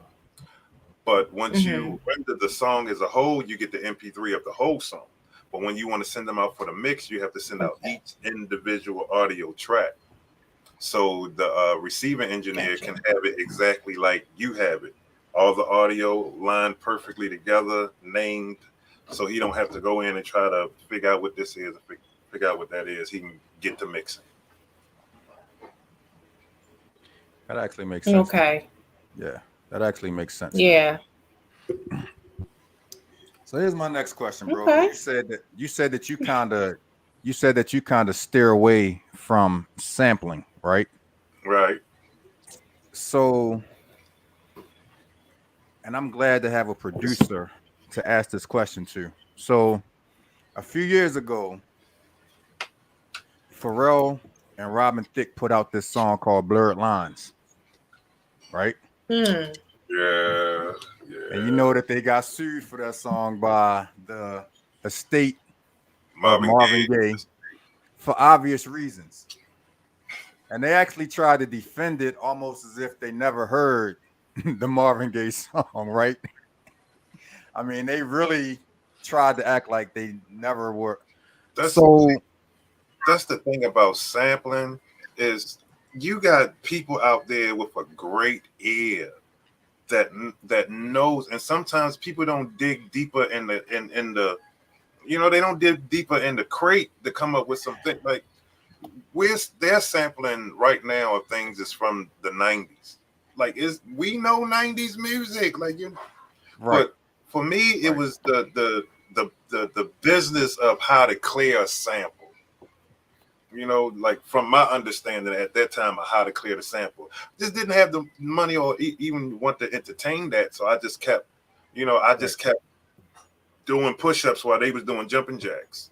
But I was but being a look, hard with it. but look, from a producer standpoint, I remember the very first time I heard that song. I was on 95, getting ready to get off on Arabia Road exit because I was coming home. And as soon as I heard the song, I was like, "Yo, how much did they pay Marvin Gaye's people? Because this has got to give it up." Right? That's what I So, said. Yeah. That's what so Yeah, you're right. I look at Pharrell and I see a very intelligent young black man. He's been an amazing producer in the game for years. Like, what is it that he did or didn't do to I don't know if it was the groove. I don't know if it was the melody. Like get I it don't I don't cleared. know what the courts were making the decision on, or what made them, come out with that result. But they didn't sample it. I guess he and played it, but that's what Maurice Carroll is that's the saying now. trick, He said they didn't sample it. It was a sounds like putting the right? scores side by side made it clear. Right. Beyonce did the same thing. Absolutely, and Huh. it it helps me feel like it's some great thieves out there, like great thieves. Creative, but to Mhm. me, it's still and nonetheless. I understand you're Mm, taking original form of music and mm. slicing it and cutting it up to be an even creative thing, but without that original music, you wouldn't have nothing to create on top of that thing. Yeah, So that's yeah. why I always stayed with the playing. I try to dabble with the sampling a little bit. Sometimes I get artists that be like, "Yo, can you do something with this?" And I'll be like, "Oh, I don't like." And I try to. I'm not a great sampler. That's not my strong point. But I try to dabble and do what I can. You know. So, because I actually think sampling is a great thing. It's I've, great. The creative. I I've, love what they do with the creativity with it. right. I've seen. There's a video on YouTube, and I've talked about this on the show before. There's a video of Kanye West on YouTube where he takes the song. I can't remember the name of the artist, and I can't remember the name of the song, but it's Mhm. My World Came to an End, then you came back again. He I took think it's that song. Mickey Howard. No, no, Right. no, no, no, no, no, no, No, no. that's not That's Kiki. Shirley No, Murdoch. Shirley Shirley Murdoch. Murdoch. Okay. Yeah, He Shirley took Murdoch. that song and he chopped it and he sampled it. And the only thing that I didn't like about the song was he sped the BPMs up so much that she sounded like Alvin and the Chipmunks when she was singing, but it was a totally different song. So I love I love the creative when you can do it right. But to me, Pharrell and Robin Thicke felt so blatant. It Like did. it just, even if it wasn't intentional, it just felt so blatant, bro. Like, I mean, but it was a good piece to get inspired by. Like think about the artist you just mentioned, Shirley Murdoch. yeah, She came from out of a Zap with Roger Troutman and all that great funk music that came up. Like all everything I do is inspired by that, the right, 70s, 80s, and 90s music. And I just recycle. Just whenever music changes every 3 to 5 years. And a lot of producers fall off because they can't stick with the change. All you got to do is just change the sound. You know, like at one point, there used to be a lot of musician heavy stuff in the track. And then DJ Mustard came and just took everything out and just made the track simple. Remember, we went through the Lex Luger phase when it was aggressive. The music was real aggressive. Then it got toned down. You mentioned DJ Mustard and just ticked me off, bro. Yeah, well. And here's why. And it's no disrespect to DJ Mustard because I think he's great at what he does. But I remember pre-pandemic when I was going into the office. And it takes me about 15 to 20 minutes, depending on traffic, to get from home to work. And I remember listening to 92Q one day, driving to work. And there were like 3 or 4 songs that came on, and they were all produced by DJ Mustard, and they all sounded the same. Hey, when that sound is running at that time, that's the sound to be until a different sound comes. Yeah, and it felt like every artist came to Mustard and said, I want a sound similar to the one that you gave the last guy. That's the ruling sound. And I remember those days when, especially in hip hop, an artist used to hear a sound from a producer and they would inspire them, and they would go to that producer and say, I want to work with you, but give me something totally different than what you did, for so on and so forth. And that used to drive me. That DJ Mustard run used to drive me nuts, bro. Hey, like every producer gets their run. Like I said with Lex Luger, like he had his run. Like it was real aggressive. Yeah. And Mustard got his run. Like it's Tony. Everybody get a run when a sound breaks. Yeah. When a certain sound breaks, everybody. I call it the dick riding phase.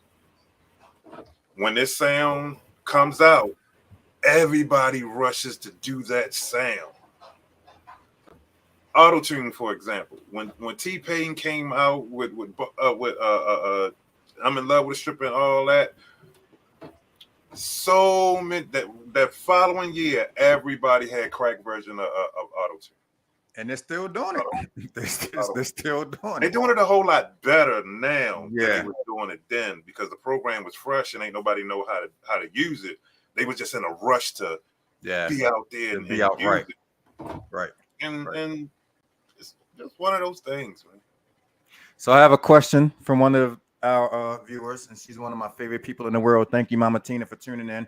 She says, so is sampling the sampler's creativity, or is sampling recycling someone else's creativity? Wow. Both. The views expressed by Knatty 410 are those of Knatty 410. I gotta put that out there because I don't know where this answer might go. You think about it, it's both. Yeah. It's both. It's both. Yeah. Like time has to change. Time has to evolve, and sometimes you could take something old and make it new by what you do to it, or recreate something that was great. It's all. I think it's all about the business aspect of it. You know, you can create freely. Yeah. Or what they call it, the puffy effect. Take that. Puffy come out.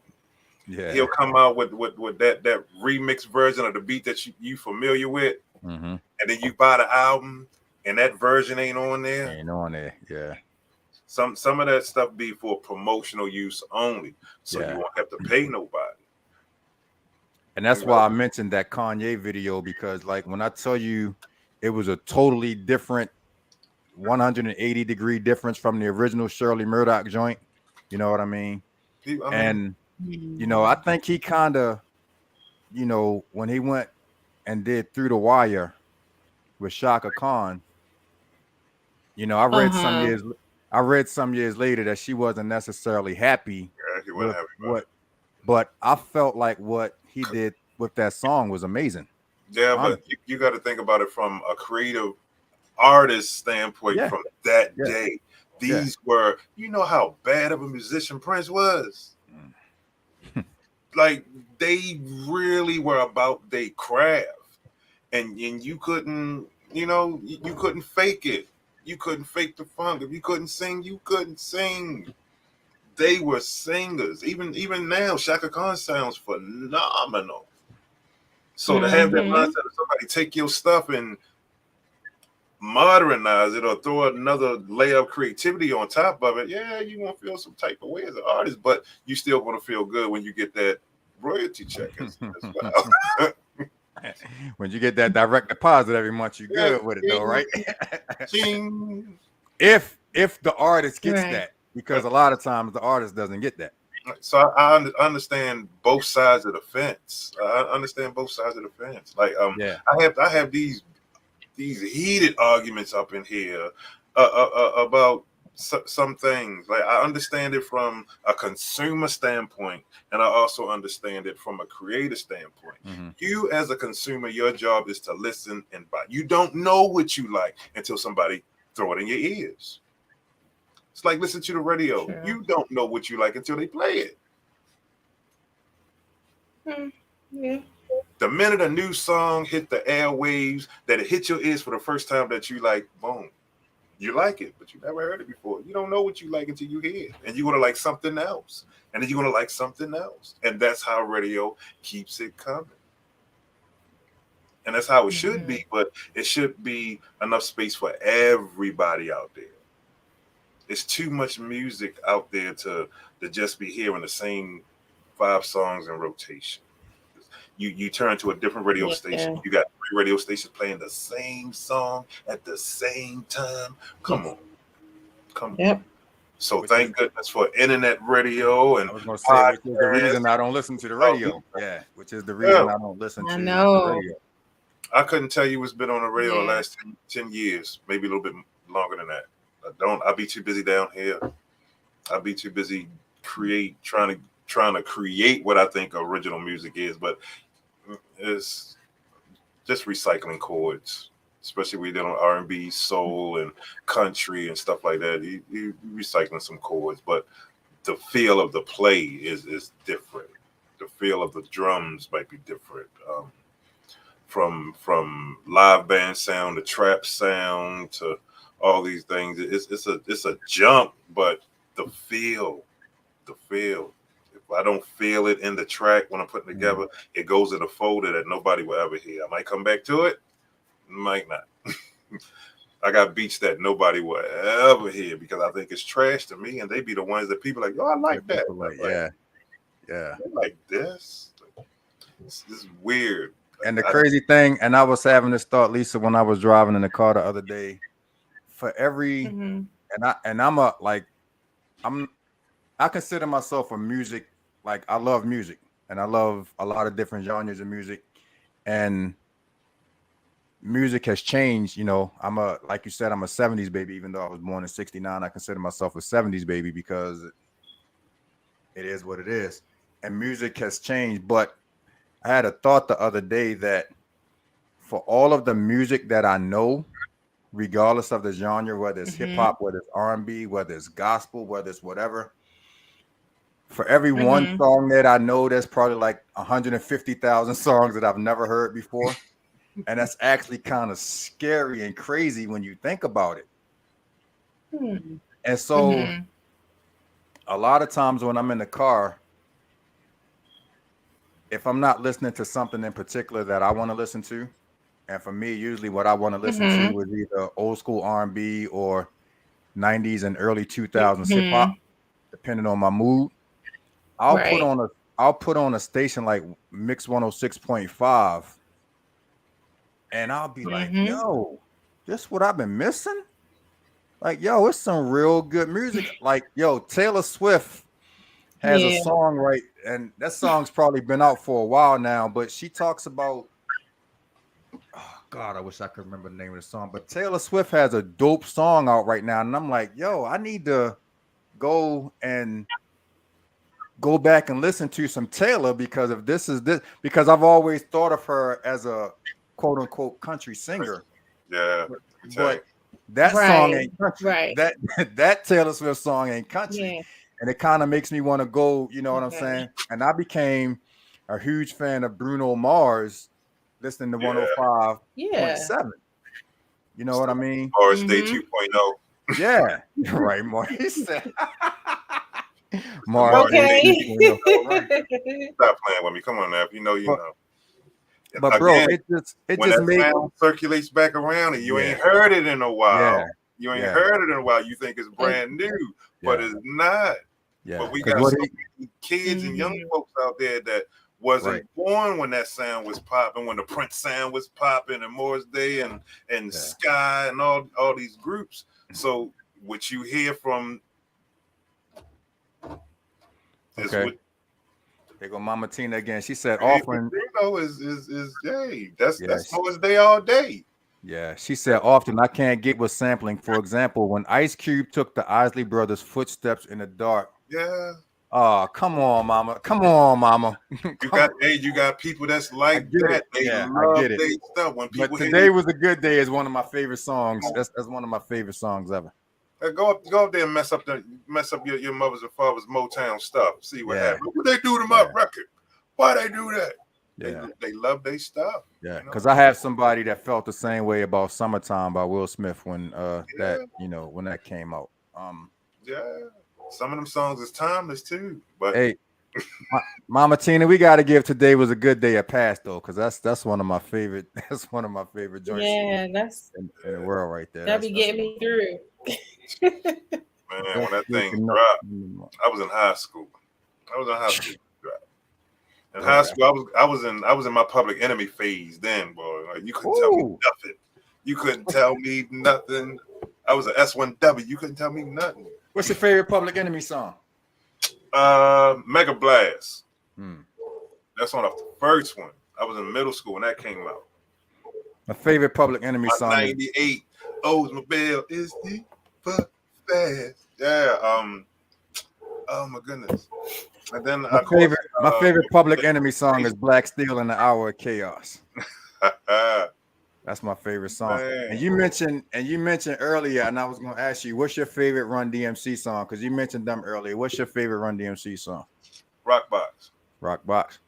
So look, and that's probably one of my favorites too. But I remember when Run DMC first came out. I believe this was on the first album. I could be wrong. It could have been a second. But they had this song called Proud to Be Black. And a lot of people don't know that song. And the reason why I love that song so much is because my man DJ Run, who wasn't was he a DJ? He might have been a DJ, but for some reason he took DJ Run as his rap name. And he said on that song, I'm proud to be black, y'all, and real brave, y'all. And motherfuckers, I could never be a slave, y'all. And when I heard that line, I think it was Cedric the Entertainer who in one of his shows said that he fell in love with church the first time he heard an old lady cuss in church. I fell in love with that song because that was the first time that I remember hearing somebody cuss on a hip hop song, and I was like, yo, the song in itself was a cool song, but it was something about that line that just made me say, yo, I gotta rock with these dudes. And I've been a Run DMC fan ever since because of that one. Because of that one Just line. because of that one time. Because of that one line. Yeah. We was Wait a born minute, in the hold on, birth man. of it, so all that underground stuff was our thing, and to be amazed by how big it blew up, because it was mock. People said it wouldn't be around, it wouldn't last. Remember when we first started using the word "yo"? Yeah. Don't say that. Mhm. Nobody knew what it meant. Yeah. Nobody knew what it No meant. one. But it took on. Now look at the word today. It's everywhere. And I still use it in 2023. That's right, the crazy part about it. Like hip hop culture is all over the world. Yeah. Now the rap part It of it is. to be is like, now that's a different story. That's a different story. But the culture is worldwide, international. Shout out to Yeah. Outcast. I wore And one of my favorite groups tonight. Shout out to Outcast. There's my boys right there. And love that. if y'all haven't heard the new Killer Mike album, I gotta check that out. bro, I'm gonna need y'all to go to wherever y'all get y'all music from these days, whatever streaming platform that you use. Pull up that new Killer Mike. Andre 3000 has a verse on one of the songs, and it's absolutely amazing, yo. And I love these dudes to death, man. But all right, Natty. I would So expect nothing less. what's going on for the rest of 23 with Natty 410? I'm working on a couple of instrumental projects. I'm trying to do a reggae instrumental project and an R&B neo soul instrumental project. I got Jersey Sean project that we working on. I have Tyrica Renee project we working on. Lene Michelle project, JSY project.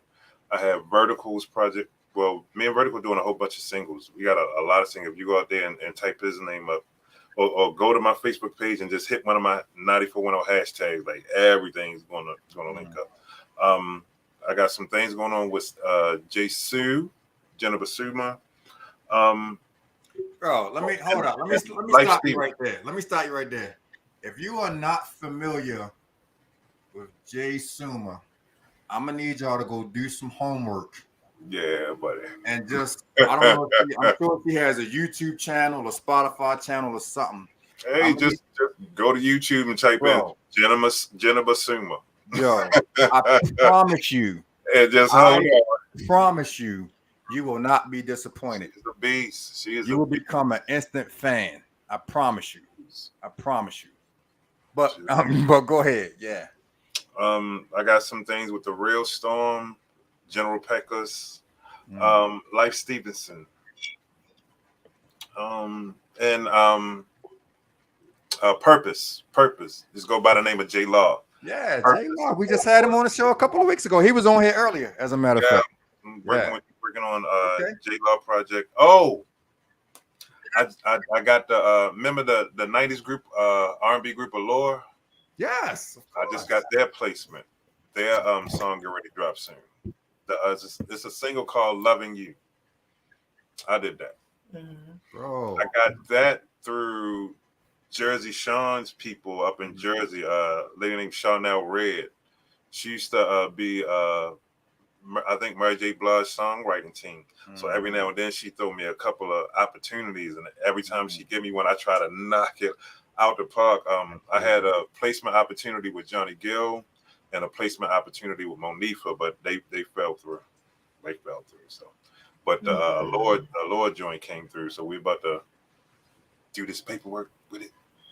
Salute to you for that. But other than that, I'm just busy with all these projects and jumping genres. It's fun, but I'm a producer that's about the artist. I'm about the artist. Like it. Sometimes artists be at shows and forget the music, and I get out the bed, come downstairs, and send it to them. And like I want to try to contribute to each artist's success, because my job is what I do in here. It's the artists that got to beat the road and hit the vloggers and hit the bloggers and try to find the show promoters to get on the shows and all these things. I'm just trying to help you put together a solid project that can send you out into the world where you can get on some of these festivals and some of these shows or open up for whoever. Like I just want to play that role. I just stay in my lane, do what pertains to me. I don't swerve left. I don't swerve right. I see the fork in the road and I just keep going straight. That's it. Keep pushing. Like music has really saved my life. And I'm fortunate enough to do music with people that love it the way I love it. Like we sit here and we talk about life because artists are regular people, but their creative sense in how they think, they don't think like regular people. That's how they're able to create and write these beautiful songs that we like to sing and all kind of things like that. So when we sit in here and we talk about real life situations to help them unwind. So when you go into this booth, you're singing with a clear head and full emotion. Because if I don't believe in what you're singing, or if I don't believe in what you're rapping about, the listeners ain't going to believe it either. You want to be able to sing a song that possibly makes somebody cry. Yeah. in a good way, or that makes somebody's day, or make somebody second guess a bad idea or a bad decision or something like that. Those are the songs that's missing. Love. The reason why a lot of these artists today struggling with songwriting, they want that vibe of the 90s, but you don't know how to live that because it requires love. And that's why I'm such a fan of Right. Mary J. Blige, because Mary J. Blige is far from the best singer that you will ever hear. Absolutely. But she puts her heart and her soul into every song, man, and she makes Yes. you feel. She Absolutely. makes you curl your Yes. toes and feel it in your toes when she's really singing, bro. And you can't fake that. Yeah, you You can't can't fake that. fake that. Can't fake that. Can. And a lot of artists today don't know how Even to down to her dance. we transition to a place now. Like I said, music changes every 3 to 5 years. Yeah. We transition to singers on the record to singers. Singers, right? These little, we in a light voice era now. We in a light voice era, Right. you know. That falsetto or just Right. That's why Jasmine Sullivan is blowing them out, but you still got that girl light can sing. Scissors and all those little light voice singers, Snow Allegra, the little light voice singer. It's cute. That's cute. That's cute. That's why I tell you, that's why the track is so empty, so you can hear them. So you can hear them. The voices ain't strong enough to push through all that instrumentation. So the track has to be naked. I got one last question, which is actually a two-part question. Okay. Would you ever be interested in scoring a movie? Yeah. And if so, well, I got a second part. And if so, give me a movie from the past that you would have loved to have done the score for. Wow. I'm in the talks right now trying to do a score. This guy down in Florida. Y'all see how that worked out, right? Through my guy Urban Murderous Curse is down in Florida. We be doing music every time he come up to Baltimore every now and then. He put me onto this movie director down there because he heard some of the music that me and Curse was doing, and he loved the instrumentation. He loved the songs, but he loved the instrumentation. So he hit me up and wanted to know if I would do music for score music for his movie. I was like, I've never done anything like nothing. That's different right there, bro. That's a different ball game. Yeah. And I'd be as honest with people as much as I possibly can. I'm like, look, I've never done a score before. Like he's like, I believe in what you can do and all that. So they haven't come up, but that's in the pipeline. I'm nervous about it. But he heard some of my work, so I appreciate that. I guess how it works is he'll send me clips, with ideas of what type of music he wants to it or feel to it or whatever. I don't know if he's gonna give me free reign. I don't know, but that's new, like new to me. A movie score. One of my favorite musically scored movies was Love Jones. Yeah, I would have worked well on Love Jones. I feel like, yeah, you definitely would have. You would have killed Love Jones, but I feel like for that movie, I feel like every song that came in that movie was just like the timing was perfect, the song choice was perfect. You know what I'm saying? Yeah. Even the length of time that they played the music, it was so perfect for that music. It just, you definitely would have killed Love Jones. Well on Love Jones. Imagine you doing that. I would have, Love Jones was and Maurice Carroll said, "Holler if you need some ghost production." Shoot, I know that's right. Shoot. Let me tell you. I know we did Ghost Right, and I know we did Ghost Production. That's new to me right there. Heck yeah, people, man. Let me tell you, man. Rude probably people probably stole his ideas and stole his tracks. People be stealing. Yeah, I can see Loving Basketball. I can see that. You know what else? You know another movie you would be dope on, bro. There's a movie called Disappearing Acts with Sanaa Lathan and Wesley Snipes. I don't know if you've ever seen it. Yeah, I could see you. I seen it's good. I could see you. Yeah, that's I could see you scoring that movie, bro. And if you ever watch the movie, you'll understand why I say that. Okay. I don't get a chance to watch movies. Like, I don't get a chance to watch. Yeah, I understand because you're down there all the time. I'll be about my artists, I whether they work with me or they just passing through. I'm about the artists. I want to see everybody win. Right. I want to see everybody win. Even with the young knuckleheads in the neighborhood that come through and record, they don't know how to count bars. They don't know nothing about a good hook. They just come in with their YouTube beat, the YouTube 2-track, and they just rah, rah, rah, rah, rah. There's a couple of them in there that I like. There's a couple of the kids in it, but I don't have the energy. I don't have the energy. I like to record exclusively with artists. When artists come with their entourage, I can't get the real you. Yeah. I got to get them away from you so I can get the real you. And that's what's important to me when I record with artists. Don't bring a whole bunch of people with you. I need me and you to get the real you. I don't need nobody that's banned when female artists come through with their boyfriends that don't understand what they do, and the male artist comes with their girlfriend or their friends that don't understand what you do. When I need silence, I need silence. Like people just do goofy stuff that ain't used to things. And one thing I learned about this music business, either you're going to be good at music and messed up in your relationship, or you're going to be good at your relationship and messed up in music. There's very few people that find balance. It's very few people who significant other that understands what you do and what you're trying to do and what your overall goal is. Other than that, they're not going to like it and love it like you do. You'd be lucky if they support it, but they're not going to go at it like you do. I love this. And even when everybody fell off and stopped doing things, I had to learn to be my own cheerleader, to be my own support, because it gets stressful, it get depressing, it get tears and snot and all of that. And you got to push through it because you love this thing. You love this thing of music. And like I said, I did instrumentals for myself before I did it for anybody else. It was just something to de-stress myself from a stressful job that I had working at the post office. Go home, hook up turn the keyboard on, make a couple of beats in the process. I'm good. But that's what it comes to. That was a lot.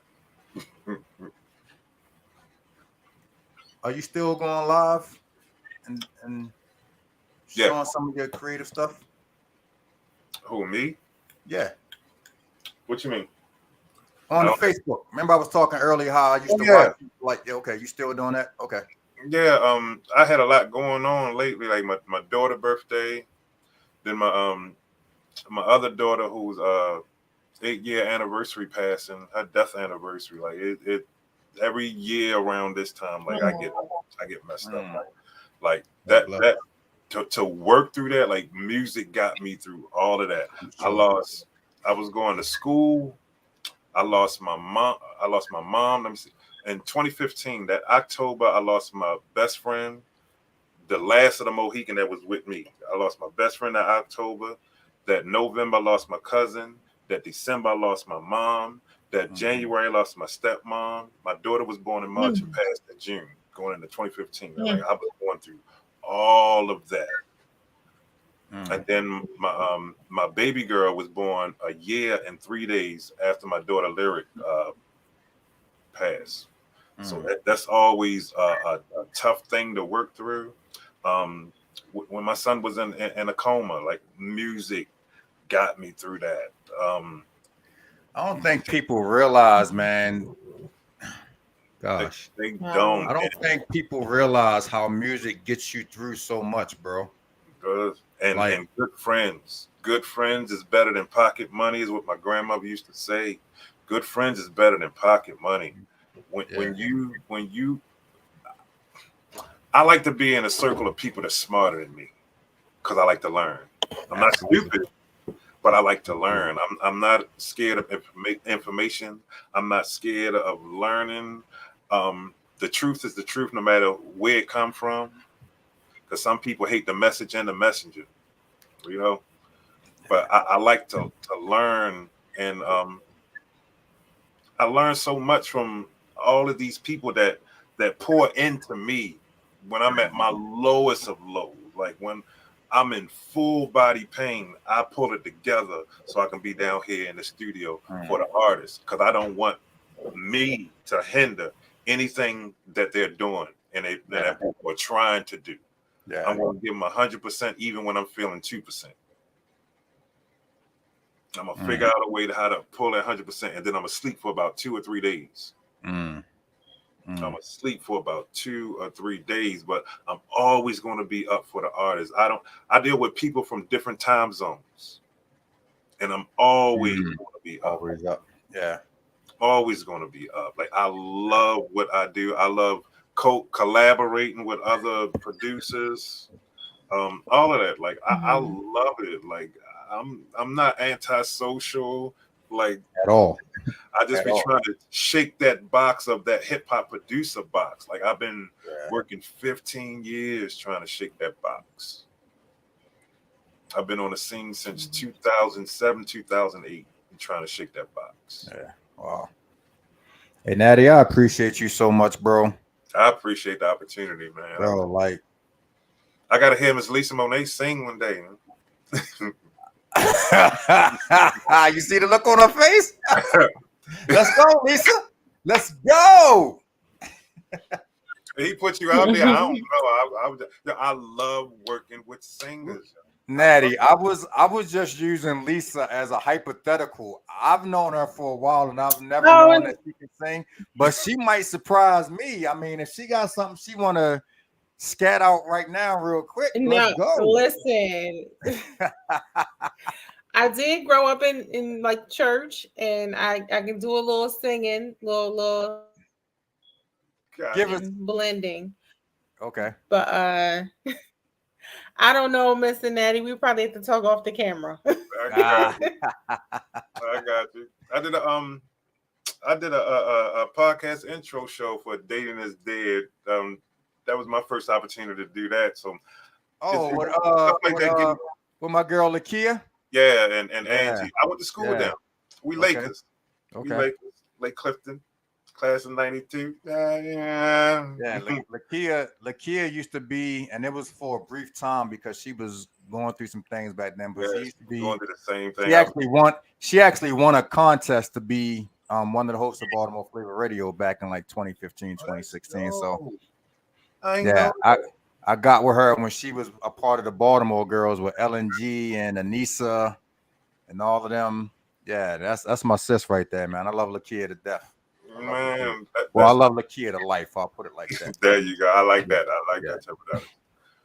But this what I do: create, bring good energy, good vibes. If you come in here feeling down, I promise you, before you leave, you're gonna feel a whole lot better leaving than you did when you came.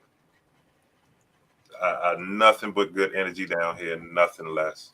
Hey man, if I can ever come and be a fly on the wall in the lab, bro, and just sit back, you won't even know I'm there. You'll forget that I'm there. Hey, bro, I love the opportunity to just come in. We just work. We just work. It don't matter who here. We work. We have fun. We laugh. Sometimes we cry. But the energy is here. You feel it. As soon as you come down the bottom of them steps, you like, whoa, you feel it. Everybody say it.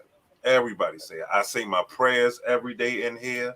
I spiritually cleanse in here to make sure the Most High protects this space, to keep all bad and negative energy out of here. May anybody with bad energy feel forever uncomfortable in this space. Y'all ain't tell me my logo was down. Oh, sorry. You know what? My man Mo Curl says a real composer / producer right there, my bro, man. I didn't even know that y'all had that kind of relationship, bro. So shout out to y'all, man. We members of the Dreadlock Soul Band. I see. That Maurice Curl is that guy. He is that. Let me tell you. Coming on the music scene, I had DJ Deep, John Bishop of Baseline Studios, and Maurice Curl. They are some great people. They solid 100. 100. I've never felt any type of bad energy around these men. Yeah, Never. that's what's up. Great And he's a people. good dude. And he bought 2 gallons of my Long Island iced tea. So so for no other reason. Nah, but man, me and Maurice we've been kicking it for a while, man. And it's all, as in fact, I got him coming up probably in the next few weeks or so. That door he has an open door policy here, man. Maurice can come up on the show anytime he wants to, man. Just because, if for nothing else than the fact that he's just good people. Absolutely. And it's good vibes every time I get him up here, man. I love Maurice. Man, let me tell you, you will know your tribe. You will know your tribe. Energy does not lie. People do. Energy don't lie. When people say you don't be a judge, you can't judge people. Yes, you can. Yes, you the can. Bible says Definitely can. by character, not by appearance. So it's your character that I'm judging. You know somebody that's shady. You know somebody that's always lying about something, always stealing, always conniving. You know that energy of those people. So I try to stay away from that. Yeah. I try to stay away. And I never get that from Maurice, man. So, bro, real quick, bro. Again, man. I appreciate you so much, man, for just spending. It's been 2 hours, and it don't even feel like it's been 2 hours, man. And these are the kind of shows that I love, bro, because I've learned so much from you today, bro. Yeah, this is dope, man. We might have to bring you back for like a part 6, 7, 8, 9, 10, because I know we got so much more that we could have talked about, man. But bro, just let everybody know, man. Like, so when Lisa's ready to book her session, how can she follow you? How can she get in touch with you? 9410. That's easy. All roads lead everywhere. Everywhere. Instagram 9410 or 9410 Music. Facebook is Maurice Dorsey. It used to be, Knatty before Facebook made you start using your government name. So right. I got a lot of people who don't know my government name. They be like, "Oh, I don't know who Maurice Dorsey is." But Maurice Dorsey on it. You'll see this ugly face up there. But Instagram and don't do that. 9410. Even if you go on Facebook and hit the hashtag of 9410 Music or the Trackazoids or the Zions, everything is gonna lock in. You go on YouTube and type 9410, everything is gonna lock in, or Google, everything is gonna lock in. SoundCloud, that's my promotional page on my SoundCloud, everything locks in. I appreciate you, bro. Website. I need to get a website. Yeah, I asked you about that earlier, and when you was like, I just got like, come on, my web designer passed in a car accident. Oh wow. Okay. Oh, no. Bless. I got stuck. Yeah. Okay. Yeah. Understood. Well, look, yo, whenever you need anything from Access Granite, bro.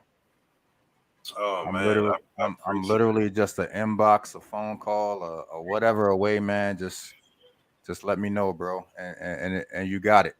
I appreciate it. Like you know how you listen to Sway. You ever listen to Sway in the morning? And he says you're a citizen of Sway. Well, you're a citizen of Access Granite, bro. Whenever you need it, bro. And for real, and I wasn't joking when I said, man, if ever there's a chance that I can come through and just be a fly on the wall, bro. Just let me know, and I'll definitely come through, because I love watching that creative process, man. I love it more and more. Like C Notes came in and brought me some new energy. Like I'm working. I got some things with C Notes, like fire. Dirt Platoon with Raph. Oh my God, fire! I got some things in the works. It's just everybody got their quarter of when they drop their music. Yeah, shout out to my dude Raph, man. Some Raph people Almighty. Quarter. Yeah, Raph Almighty is my dude, yo. I love that guy, man. Yeah. I love all of the guys, man. I call Dirt Platoon, Ill Conscious, J Royale, Guy, Grams. I call them Baltimore's Wu-Tang Clan, bro. Absolutely. Those are my guys. Go hard to paint. Yeah, those are my guys right there, yo. Anytime I get a chance to get out and see them perform, I just saw Jay Royale. He was one of the openers for Onyx a couple of months ago, man. Mhm. And I got the chance to go out and see him just do his thing, bro. And I always tell the story, man. I went to buy merchandise from Jay Royale. Jay Royale was selling merchandise out the back of his work truck. I ain't gonna say what the job was because I don't want to get him in trouble, but he was selling it out the back of the work truck, I want bro. to say, I also want to say, rest in peace to their producer, Big Bob. Big Big, Bob yeah, Patterson. yeah, Yeah, yeah, definitely, Big Bob. definitely, Like definitely. that's he gonna be truly missed, man. Yeah. Truly missed, man. And rest in peace to Tina Turner, man. I should have said that at the beginning of the show. Yeah, Lord have mercy. Talk about one yeah. of the goats. But I appreciate you, bro. It's been All great, right, man. This has been so much fun. I appreciate this, This has man. been a lot of fun, man. And again, whenever you need it, bro, just holler at me. Will I'll do, make a, sir. I will make a spot on the calendar for Natty 410, bro. I got some stories for you, man. I got I'm sure, bro. some I'm sure. stories. I appreciate you, man. Have a good one, my G. Y'all too, man. Good My night. man.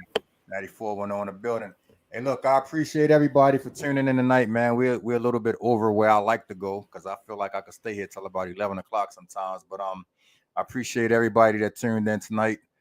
Um, we got a crazy show coming up next week. It's gonna be kind of like a compilation show. But before we get into that, let me see if I'm able to share this window real. Oh shoot, where is it? Let me see if I'm able to share it. Okay, I can't share it right now because I think I'm screwing something up. I'm on a new laptop right now. But look, man, whoa, what in the world is going on? Cancel, cancel. Oh my god, I can't even cancel out of this. Cancel, cancel. Okay, there we go. Bring that back. Okay, there we go.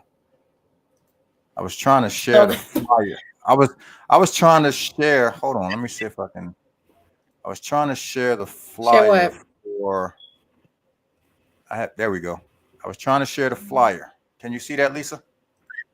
Oh, Yeah, there we go. Okay, let me so see. Oh yeah, I can see it. yeah, yeah. So this is actually, I will say the first event that I am putting on under the Hmm. Access Granted umbrella.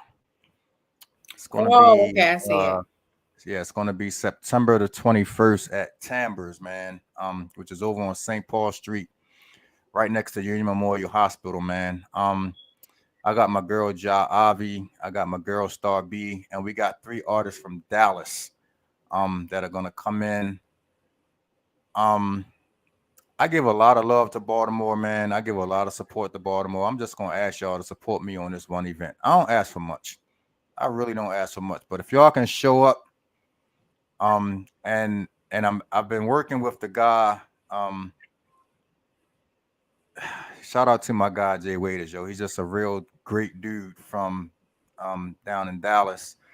Um, he's actually talked about turning this into a sip and paint event, and I know we love our sip and paints. So um, we have some meetings that we have coming up, and we're gonna figure out the logistics of how we're gonna put this together.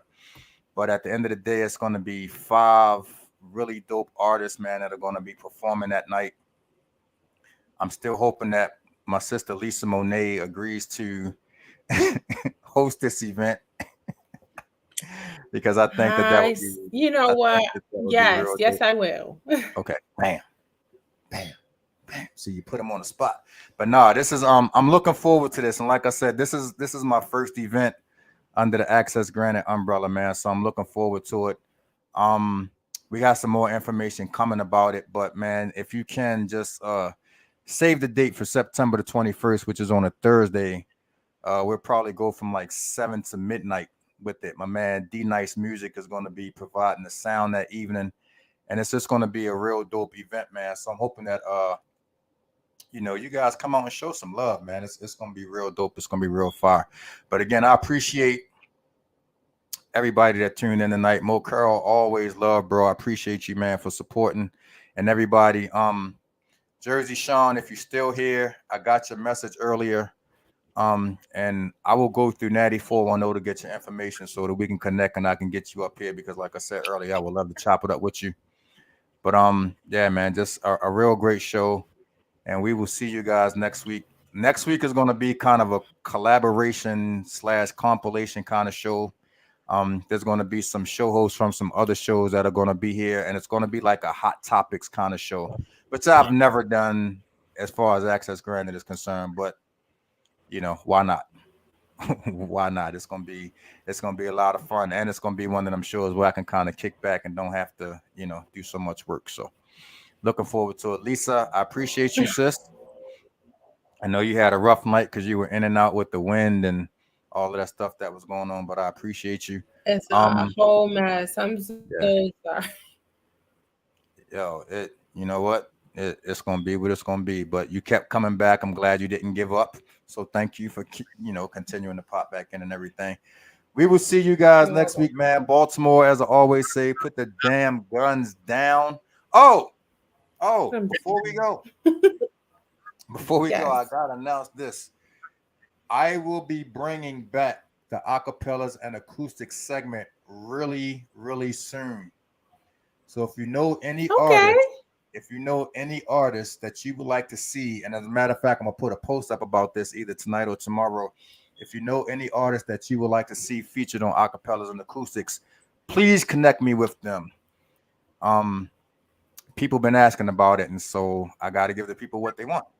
And it was a real dope segment, so I'm looking forward to it. But we'll definitely be bringing that back probably in early July, early to mid July. I'm gonna bring that segment back, so I'm looking forward to that, Okay. man. So any dope singers, any dope hip hop artists, any dope spoken word artists, Lisa, if you want to come do a piece, I'll bring you up on here and let you do your thing on You acapella. know what? I'm gonna keep putting you out there till you nah, I'm but seriously. saying. Nah, but seriously though, if you know any dope artists, if you know anybody that you think would really appreciate it, and again, Okay. man, continue to show us some love on all of our social media. The YouTube channel is Access Granted the Pod Stream. IG is Access underscore Granted underscore AG. Um, I no longer have an Access Granted Facebook page, but you can always hit me up on Antoine Grant and show some love because this is where we go live. And I still got a Twitch channel, but we don't do much on Twitch, so I ain't gonna talk too much about that. I'm gonna leave that alone. Anyway, man, we're out here. We will see you guys next week. Thanks everybody for tuning in. Yes, put up the hearts. Lisa got me All doing that right. stuff. We love you Love guys, you man. We guys. appreciate you. We're Thank out of here. We'll see you you. next week.